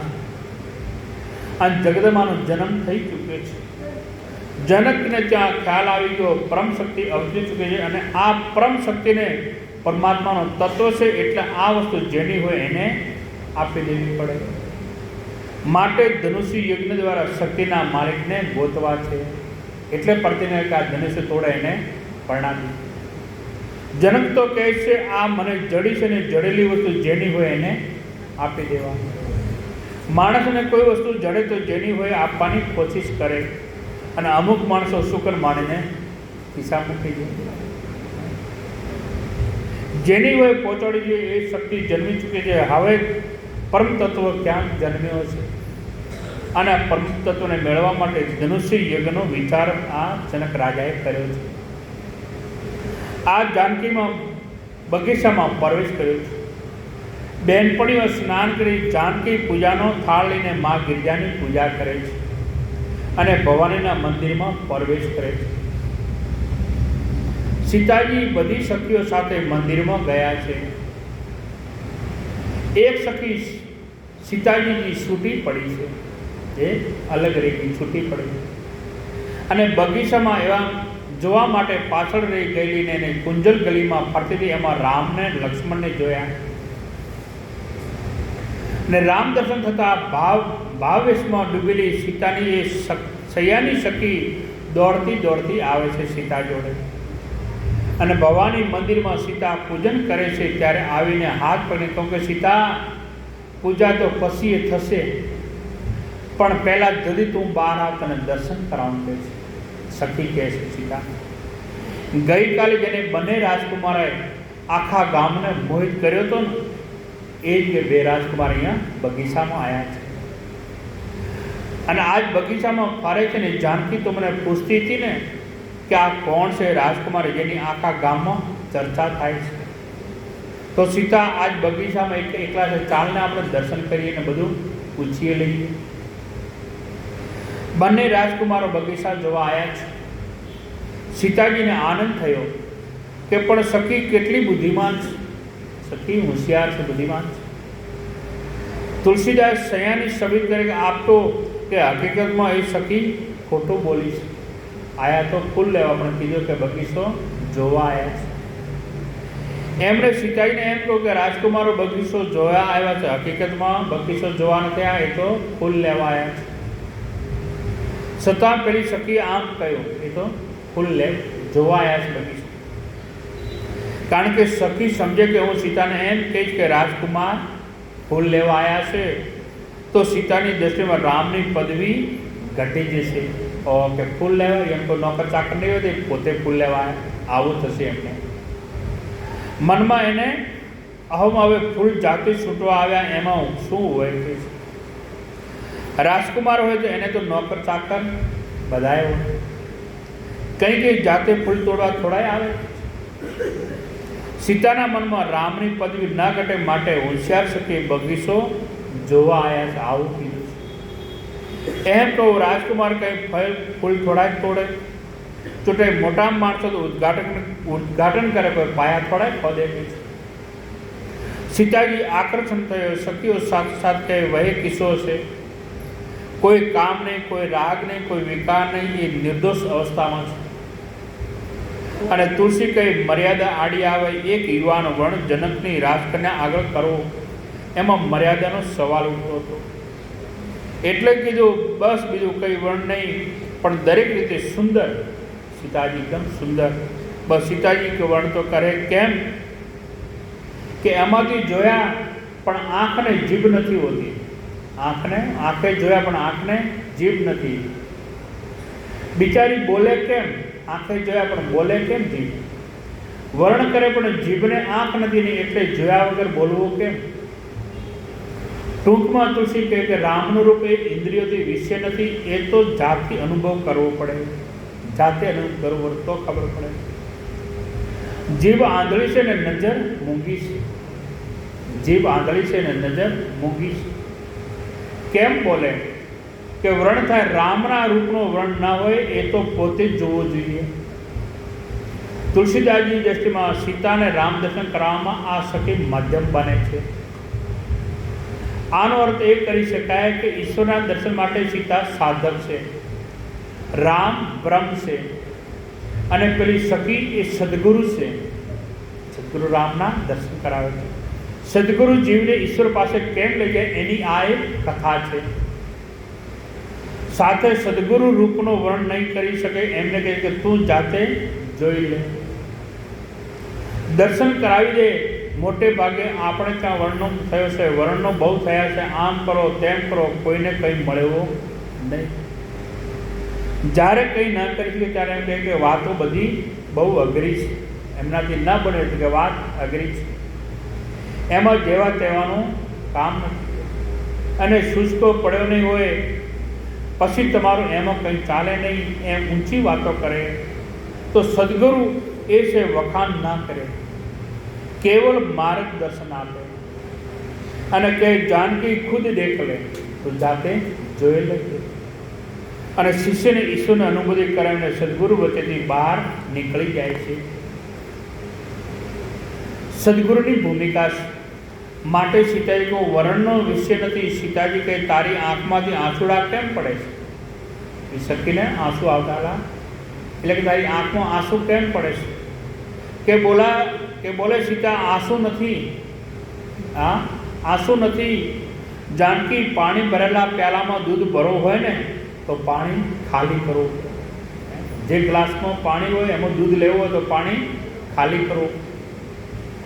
મારી આંખમાં રામના રૂપનું અમૃત ભરવું છે તે આ ખારો પાણીમાં ખાલી કરવું છે અને અમૃત રીતે મારા અંદર ભરી દેવું છે. ખારો પાણું ખાલી કરવું ને આંખમાંથી ખારો પાણી ના નીકળે ત્યાં સુધી રામના દર્શન બરાબર થતા નથી. આંખના વિકારો, આંખની ઈર્ષા, આંખનો તેજો પાણી બનીને નહીં નીકળે, આંખના ક્ષરો બધા ઢોળાઈ નહીં જાય ત્યાં સુધી રામના દર્શન થતા નથી. આંખમાં આવેશ નહીં હોય ત્યાં સુધી સંસાર દેખાશે, સંસારના બનાવનારો નહીં દેખાય. સૌ વિકૃતિ નિકલ ગઈ, શુદ્ધ हो गई, नंबर बदलवा पड़ा. राम के रूप के लिए इतनी आवश्यकता है. सहेली આગળ સીતાજી, પાછળ સદગુરુને પગલે પગલે સીતાજી રામ દર્શન માટે આગળ ચાલે છે. સીતાજી જ્યારે ચાલે છે ત્યારે સીતાજીના 3 પ્રકારના આભૂષણો અવાજ થયો છે. આ તો રાજકુમારી છે. પગના ઉપર હાથના કંકણ અને કેળનો કંદુરો, આ ત્રણેયનો અવાજ થવા લાગ્યો. અને ભગવાન રામજી પુષ્પ ચૂડતા હતા ત્યાં આ અવાજ તરફ એનું ધ્યાન ગયું. કોનો અવાજ? લખન કામદેવ વિશ્વ વિજય કરવા નથી આવ્યો ને. રામ લક્ષ્મણ કે લક્ષ્મણ, આ શેનો અવાજ છે? કે કામ તો નહીં આવ્યો. આજ ભગવાન કવિની જેમ વાતો કરે છે. શૃંગારની કથા રામજી અત્યારે શરૂ કરી છે. કામદેવ નીકળ્યો લાગે છે, નહીતર આવો અવાજ ના આવે. આનું કંકણ ખણખણી રહ્યો છે, મારું મન એના તરફ ખેંચાઈ રહ્યું છે. રામ લક્ષ્મણને કહે છે. સાત્વિક શૃંગારની કથા છે. હું તો તમને એ કહેવા માંગુ કે સીતાજી એ પાયલ જેટલું પવિત્ર છે કે બ્રહ્મને એમના તરફ ખેંચે. પાયલ કેટલો પવિત્ર છે કે બ્રહ્મને એમને એમનો નજર ખેંચાણી. એ અલૌકિક ભાવ સીતાજીના પાયલનો અવાજ રામજીને વિચારતા કરી મૂકી દીધો છે. આખા રામજીમાંના રામજીને 2 વાર શૃંગારનો વર્ણન કર્યો છે. તો આજનો દિવસ અહીંયા ફૂલ ચૂંટતા બધા ફૂલ ભેગા કરે અને કાલે આપણે પૂજા કરાવશું. અહીંયા કથાને વિરામ આપશું. બોલીએ રામચંદ્ર ભગવાન કી જય.